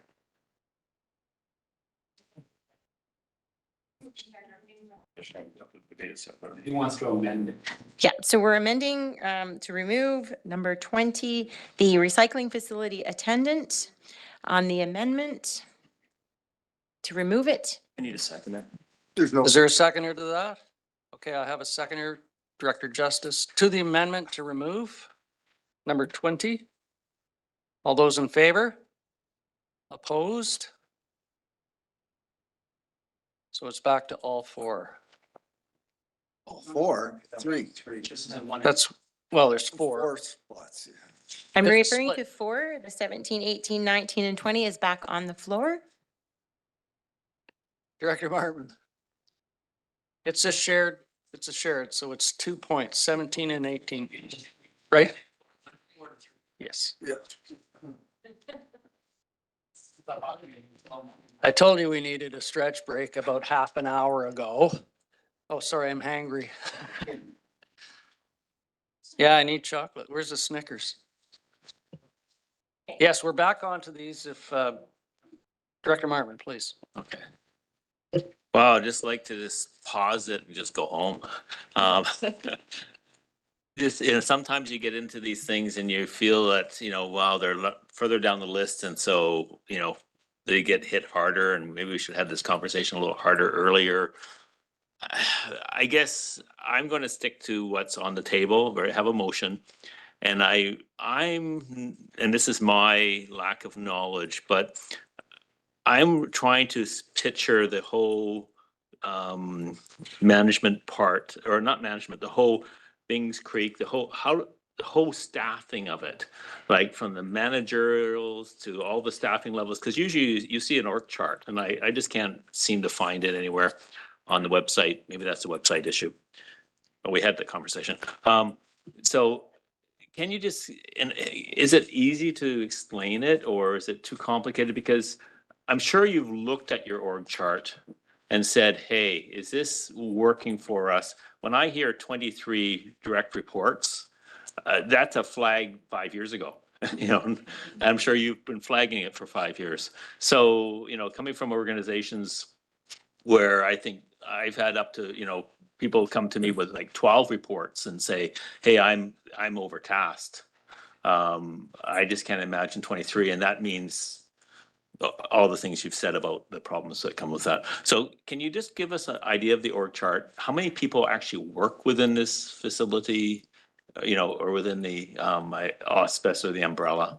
And that, how many managers? Or does everybody know this already? And I'm just, okay. Thank you, Director Martman, through you, Mr. Chair. We'll try and put this together for you. So, at Bings Creek, so we have the 3 facilities. So we have the 2 outside satellite facilities.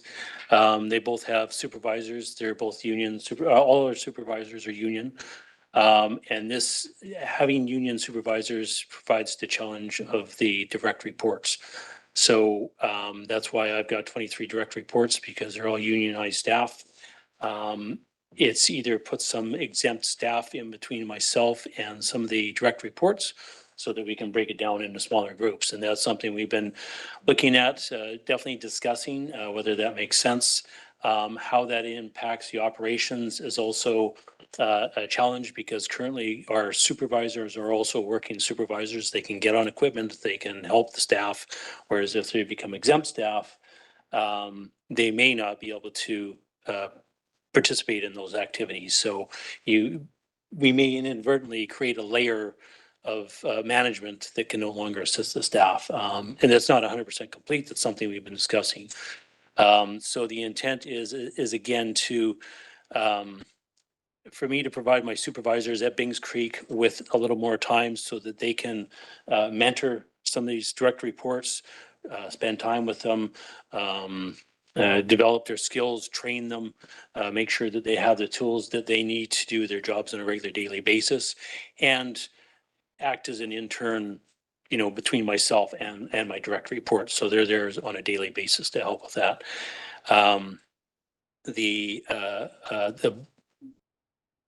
adding the, like I say, adding that RFA one will help them do that.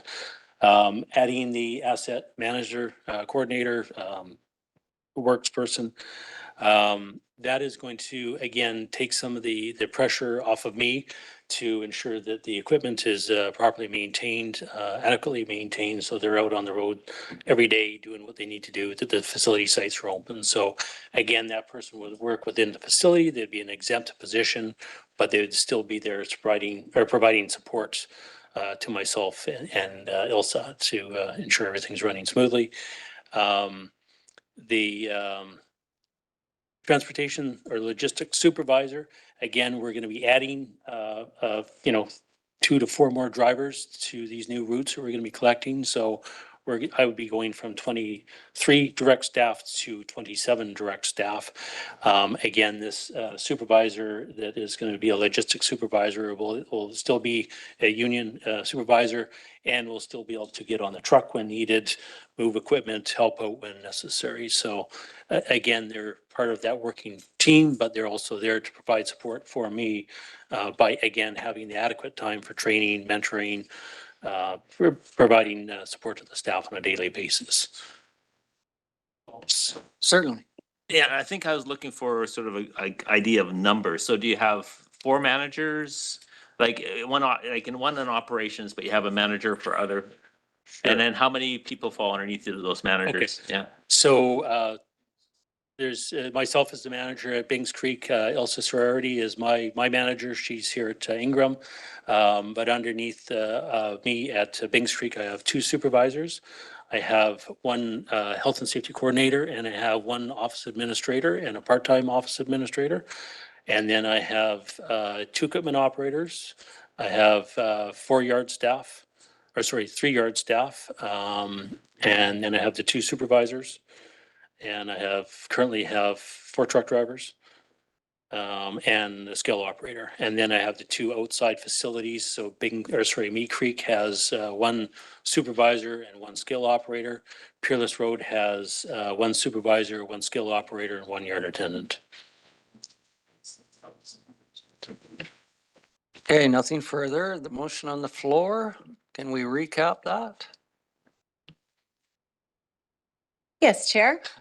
sorry. It's okay. Function, number 17, function 515, curbside and roll-off supervisor share with function 520. Function 520, curbside and roll-off supervisor share with function 515. Function 520, solid waste bylaw coordinator, and function 520, recycling facility attendant 1. Did you have a final comment, sir? Thank you, Mr. Chair.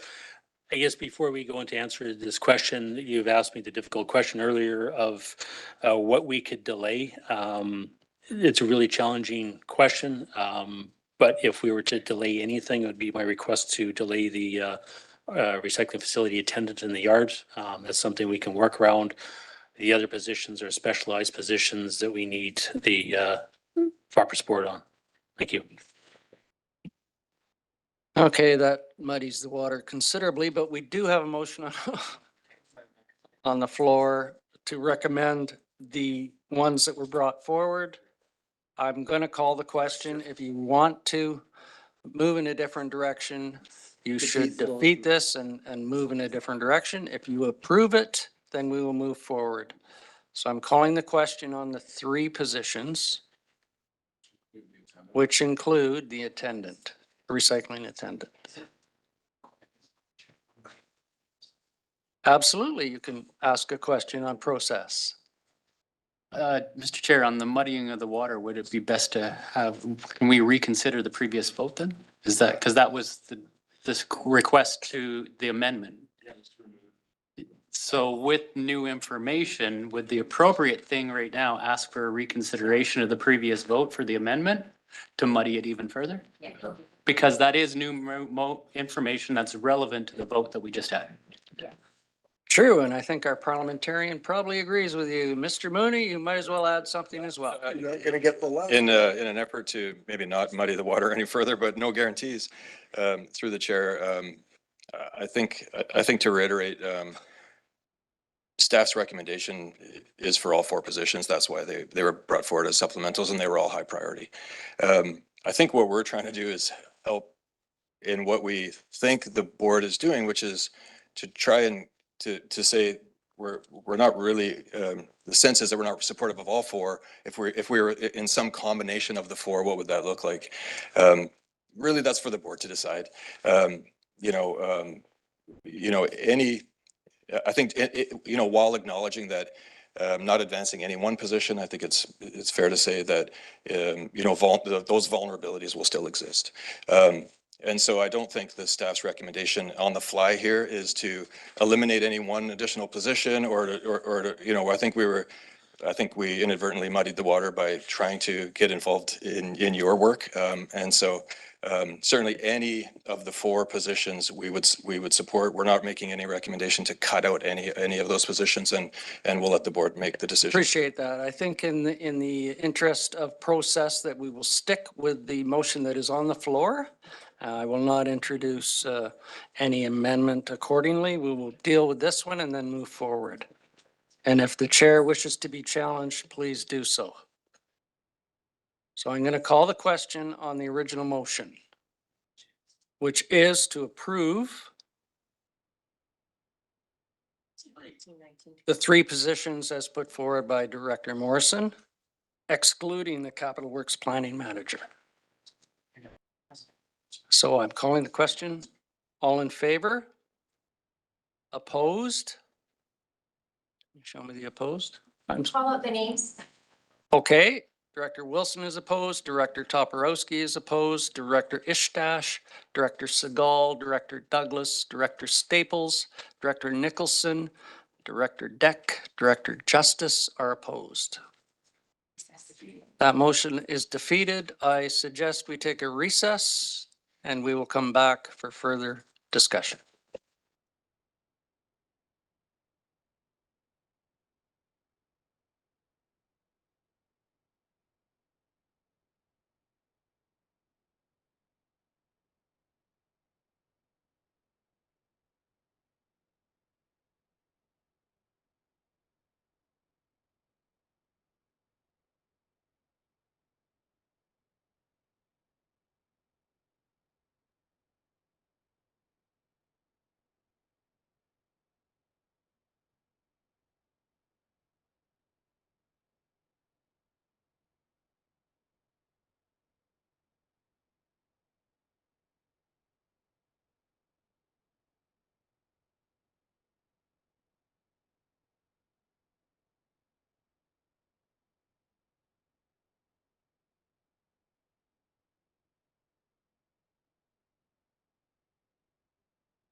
Okay, we are resuming recording. If we can take our seats, please, and come back to the meeting. I am trying to guide you. Do not go to the light.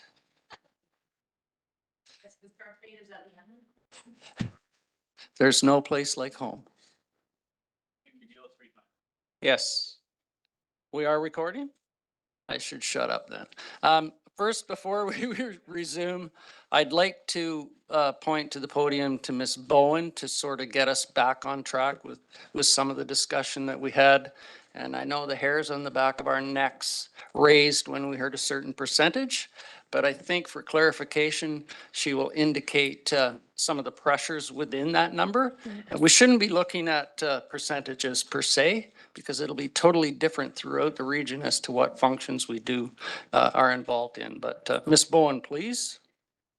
Through the chair, I will try my best to make it understandable. So when we did a budget presentation back in November, we brought that if everything was approved, you were going to be at 14.76% is what it was. And that was with all supplementals. And that was with no changes and no accepting of any of the budgets that were over the 3.5%. This was, and even then, we still were at a core budget of 3.66 because a lot of them tried. Some of them were under, some were over. We have the library and transit. We have no control. They were not part of the mandate. Regional rec was not part of the mandate either. So out of the 14.0% that right now, 6.14% of that is to regional rec. And that's what makes that up of that 14.0%. So out of the ones that are still to come, I'm maybe saying probably another 3% on top of that. That might be, I'm guessing, I'm not, don't hold me to that number because I still have to analyze and check and get everything in and make sure, because not every supplemental that came through was requisition. So there's quite a few in the EASC meeting was not, a lot of it was operating reserves or other grants and stuff like that. So they still have to come in. So I know it looks like a scary number, but remember, a big part of that is regional rec. That makes that up. And again, like as the chair said, it's not, it will affect each of your areas separately. Some of you will be quite high, some of you might be super low in that. But that is an overall of the entire CVRD with all the municipalities and everything. That's the percentage. So just for clarity, you mentioned just the regional rec was 6.1 with the VIRL and the other ones that we're not in control of. What would the total be? So with that, it'd be, it'd still only be just under 6.5%. Thank you. So 6.5, we are not in control of. Yeah. Wasn't included in the mandate. Yeah, and then also there was another 0.14 due to the animal control. That was a contract that was negotiated and done, so then that had to be in that budget because it was already signed and done before budget started. Perfect. I hope that helps a bit. So we will return, Ms. Boyd, to wherever we were before we took a stretch break. Thank you, Chair. We are at R9. We are at function 520, Capital Works Planning Manager. Actually, we had one that was defeated, so what was your pleasure, ladies and gentlemen? Director Morrison. I would move that we consider the roll-off supervisor split between 515 and 520 and the solid waste bylaw coordinator halftime. So those two have been moved and seconded. I think we've had extensive discussion on the rationale of these. I'm going to look to you if I can call the question. I shall. All those in favor? Opposed, if any? That motion carries. Can we continue on the two that we did not, just so we know that we're not approving them? Or are approving them? Under 520?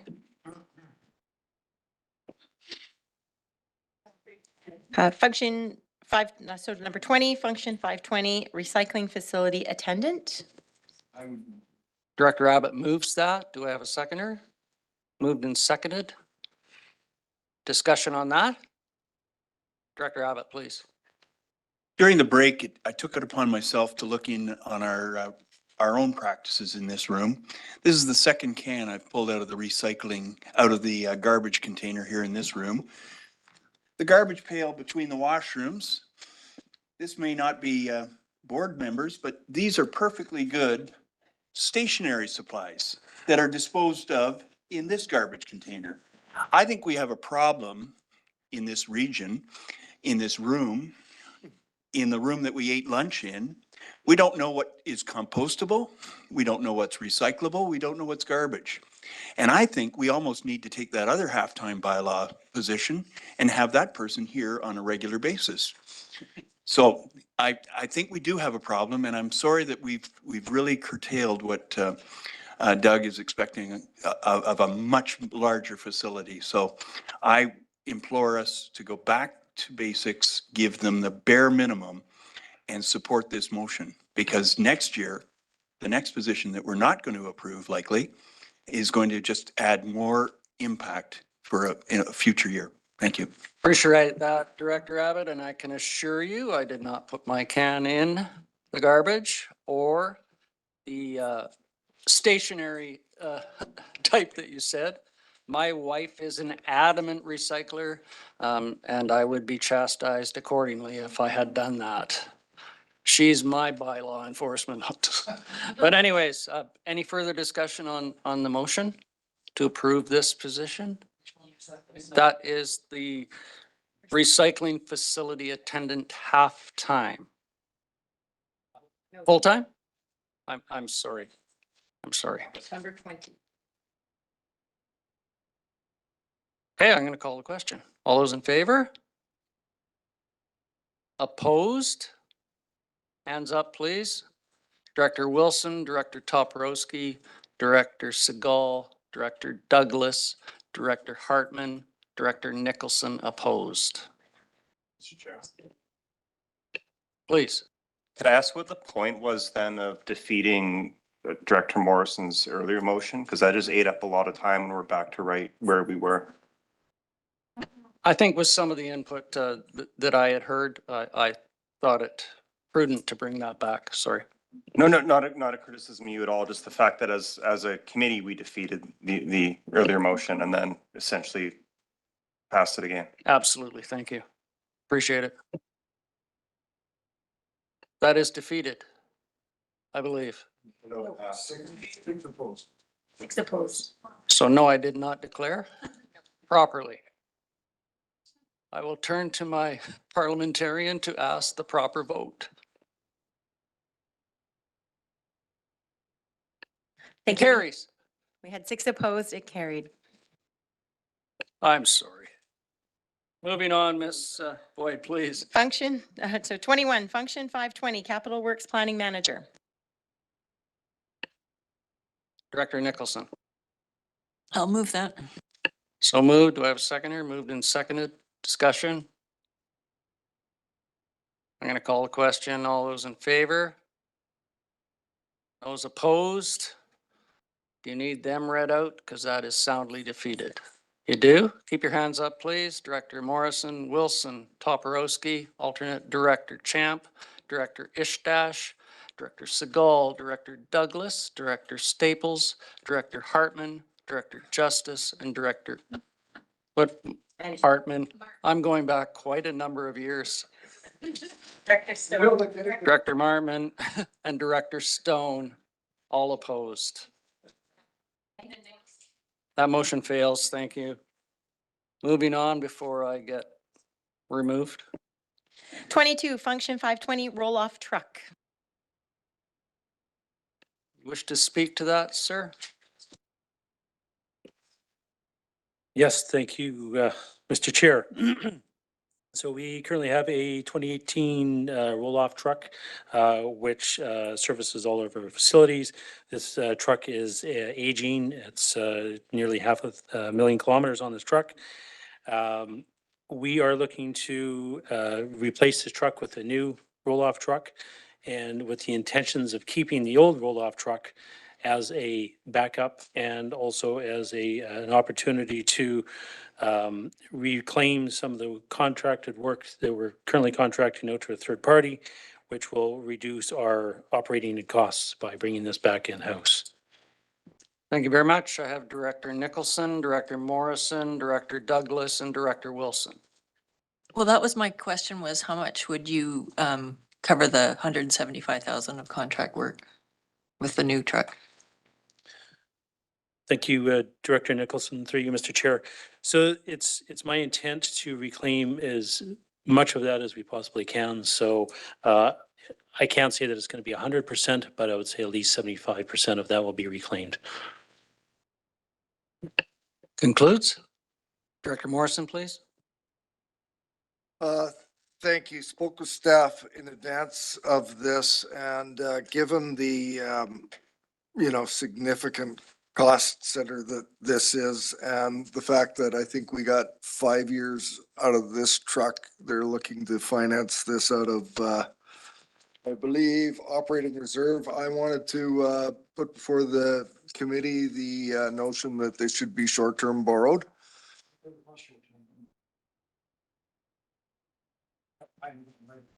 It's capital reserves. Well, yeah, it says reserve. So here's the notion.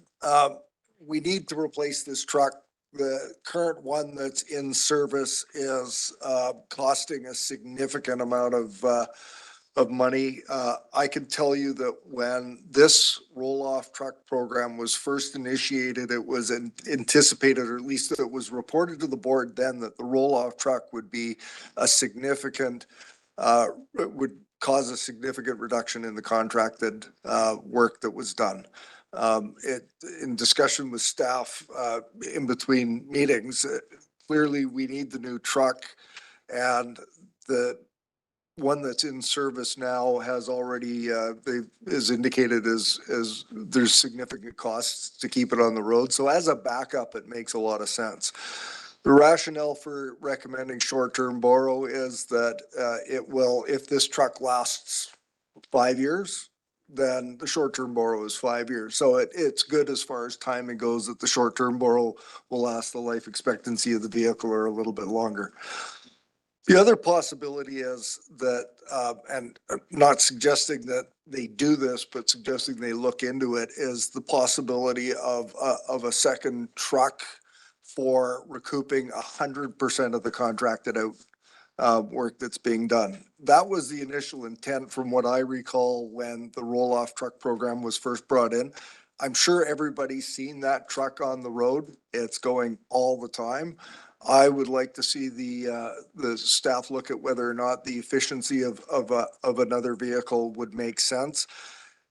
By doing short-term borrow, it keeps the reserves intact. And if they come back and find a business case for looking at an alternate vehicle, then there's still the money in reserve to be able to execute that plan. So at this point, I'm just suggesting instead of the reserves, that we look to provide them with that option of short-term borrow for this purchase. Thank you very much. We'll come back to that in a second. Director Douglas? Yeah, Mr. Chair, for the attachment W, which provides the rationale for the supplemental, and indicates under funding sources as discussed, there's the capital reserve amount of $350,000. Then it shows also under funding sources operating. I'm just wondering if we get some clarification on whether that operating refers to requisition or operating reserves or some other source. Thank you, Director Douglas, through you, Mr. Chair. So yes, those operating or expenses are to continue maintaining well, it'd be for maintaining the new truck. We'll keep the existing budget as it's been presented to you to maintain the old truck. These are costs just in operating costs to maintain the truck. So this doesn't include a driver because again, this truck is intended as a spare, and as and when we need it, we would then take a staff member and put that on there. So there'll be a additional cost for casual drivers to be on that truck. What would be the source of those operating expenses? Would that be just from the existing budget for the function, or is that a additional requisition amount? Thank you, through you, Mr. Chair. So if we're keeping two trucks, this is going to be an additional cost to the existing budget because we're now maintaining two trucks. So we've got, 20 sets of tires instead of 10. We've got maintenance on two trucks instead of one truck. So I just didn't want it being presented in the budget that we're removing one of these trucks entirely altogether and you'll never see an expense for it again. That the truck will still be in existence. We'll still have expenses for it. And then we'll have the expenses for operating the new truck. I did something similar with the excavator that we replaced last year. We had a new excavator coming in and I put into the budget to have operating expenses for both the new and the old excavator because previously we only had operating expenses for the new machine, sort of indicating that we'd be getting rid of the old machine and I didn't want to muddy the waters. I wanted to make sure that it was clear in the budget that we have two machines on site. So same thing, we've got two trucks. I get that, but perhaps I'm not asking the question correctly, but it's the source of the funding, because I get the expenses of the 46,600, but where do the funds for that come from? Like, should it say requisition instead of operating for the first row under funding sources? So it's under attachment W, the bottom of the page, and on the right-hand side, it's got funding sources, 2024 operating, 46,600. Thank you. Sorry, my misunderstanding with that. Yes, it would be requisition. That concludes. Director Wilson, please. Thank you, Mr. Chair. Thank you, Doug. Partially answered one of my questions and that's with the retention of the old truck. And I think you answered that you would take on temporary staff if that was needed to be brought into service.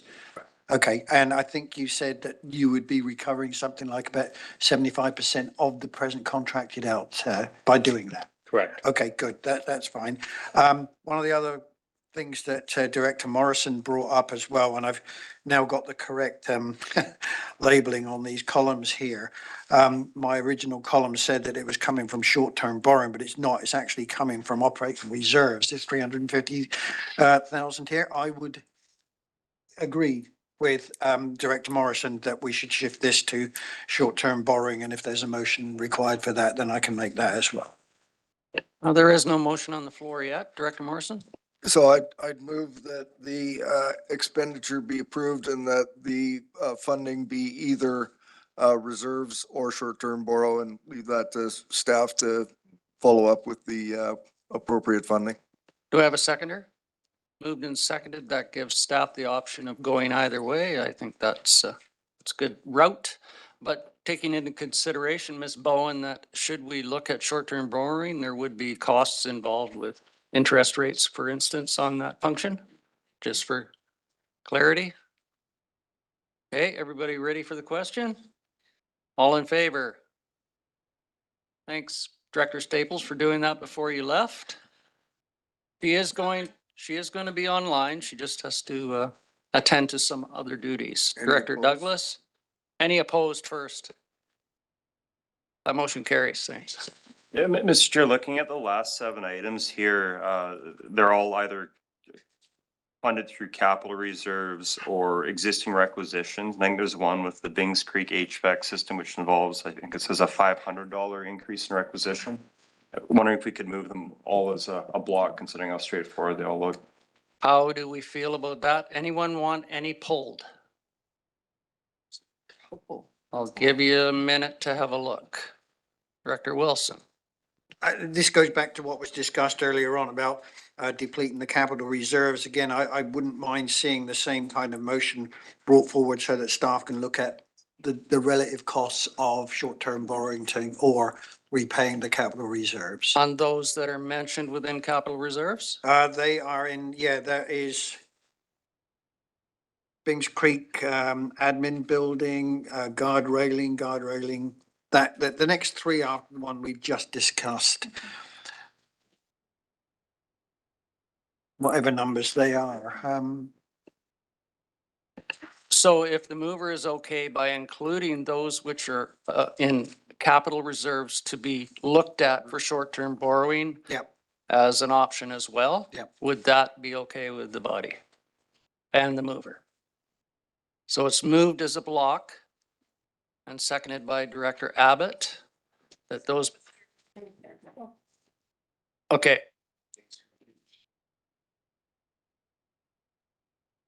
Here comes Miss Bowen. And if I could just explain in a minute as well, another comment. Go ahead, Miss Bowen. Okay. Through the chair. So I would just like clarification. So you're looking to see having it either from capital reserves or what the cost would be having it from short-term debt and then bringing that back at the February 8th and 9th? I just want to make sure that that's Yeah. what I'm doing with these ones, Yeah. is that you just want to know what is how it's going to affect your percentage if we go with Yeah. short-term debt for this. Yeah. Okay. I just want to make clarify. And Mr. Chair, if I may, just. Just before we go, I got Trustee there. Director Stone online. I'll Okay. go to him and then back to you. Director Stone, please. Just for clarity, if we do that, that's only going to increase requisition because you still have to service the short-term debt. So I just want to say, when we're talking about going from reserves and the concern is about requisition, by going from reserves to short-term debt, we're only increasing requisition and then paying interest on those short-term debt amounts. Thank you, sir. Director Wilson? Yeah, I think that was, Director Stone has actually come to the same question that I would be asking, is this going to cause the bump? Through the chair to Director Wilson, yes. And I just looked at the MFA short-term borrowing rate is 5.61% right now. So yeah, it's going to cause a bump in your requisition. Next year. This, for 2024, because you could potentially be getting these things right away. And a lot of them, they probably are going to be, especially the railings and stuff, they could probably build those this year, so that you would be borrowing this year and starting to pay this year. Won't be a full year, but you will see something this year. Okay, and again, I'm sorry, asking for clarification here. That explanation that you've given there would be part of the report that comes back to us to say that this will be the consequences if we do this or if we do that. Through the chair to Director Wilson, if that is what you guys are looking for, I can work with Doug and get those. Yeah, I'm looking for the best way to go forward on this. Thank you. So I have Director Morrison and Director Douglas. Yeah, thank you, Mr. Chair. And I'm cognizant of sort of what I started there in the roll-off truck, and that there was, the intent behind that is that there's potential for additional savings recovery from the contract. I'm not suggesting that short-term borrow on the smaller capital projects are necessarily something that is a general policy or approach to take on them. We've got funds, but I think in the case of the previous one, absolutely supportive of it for a small, for the cost of borrowing. I'm not sure that doing these, but still having that option, I don't want to create a whole bunch of extra work for finance to have to calculate all of these. I'd be comfortable with the capital or operating reserve on this block. Thank you. Any further discussion? Clarification? Or just to echo Director Morrison's comments, it was a lot more straightforward to go with the capital reserves, and I wouldn't want to send staff to come back with a report on a bunch of analysis. So I appreciate Director Wilson's point, but I agree with Director Morrison about keeping this more straightforward. So I think we did have an amendment on that motion though, did we not? Nothing is friendly here. I just want to clarify, that is items 23 to 29 or with exclusion of number 30? Correct.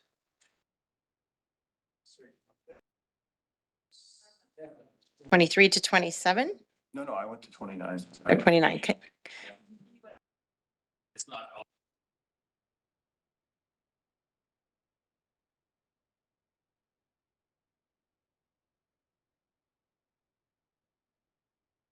They're not all Doug's department, but the motion was between 23 and 29, or can I have clarification? Is 30 included in that?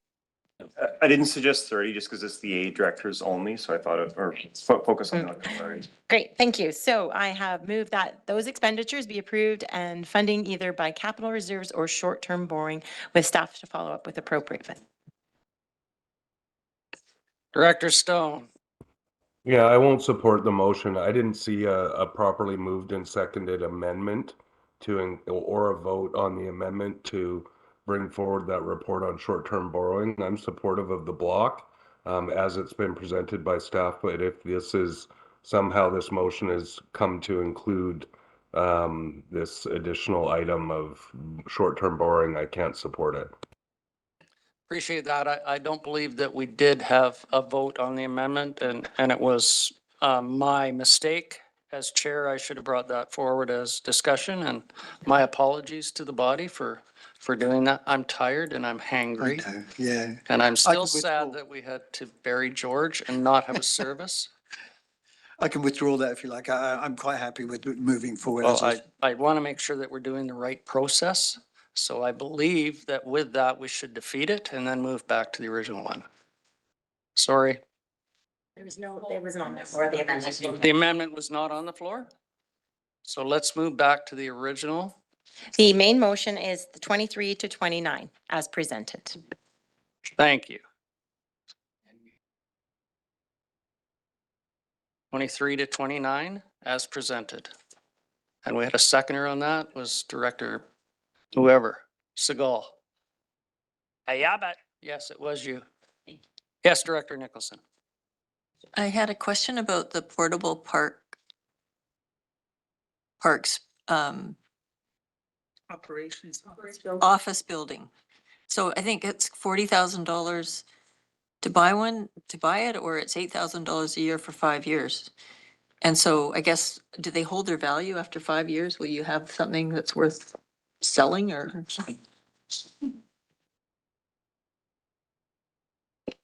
Yeah, thank you, Mr. Chair, through to Director Nicholson. This was presented at Electoral Area Services in December, was approved. To answer your question, they do hold their value. They seem to be more expensive than even I thought they would be. So, yeah, there'll always be a use for a portable building. And if we put a little roof on it, then it has an even longer lifespan. Clarification there. That's good. Thank you. Ready for the question? All in favor? Opposed, if any? That motion carries. And now we have I number moved the 30. water main extension one.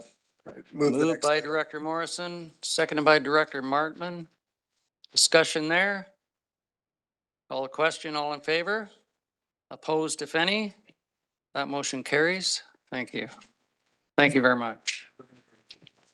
R10, report from the GM Land Use Services Department regarding Bill 44, implementation funding for information. Director Douglas. Just before we move on from R9, I know there was mention, I think from one of the directors about Quiet, please. going back to the list, and I'm probably going to be hated around the table for even suggesting this, but taking another look at some of the earlier items that we approved and determining if we still want to proceed, recognizing that the requisition increases may be a bit higher than some of us anticipated. I think we have another opportunity aside from this meeting that we might be able to make a more terminal decision on those, if we want to put it that way, that we can discuss it at the February 9th meeting, for instance, take this away and see what the consideration was, and then rehash it then if that is more appropriate. I think if we move forward with redoing them again, we're going to be making bad decisions. We're tired. Well, I am anyway. And I think with a fresh mind and a fresh look and maybe reflecting on some of those decisions that we brought forward, we may have second thoughts or may be inclined to think the same way. So my inkling would be to wait on that. And I hope everyone is okay with that. Not suggesting that we don't relook at it, Director Douglas. I certainly agree. So we will move to R10. Thank you.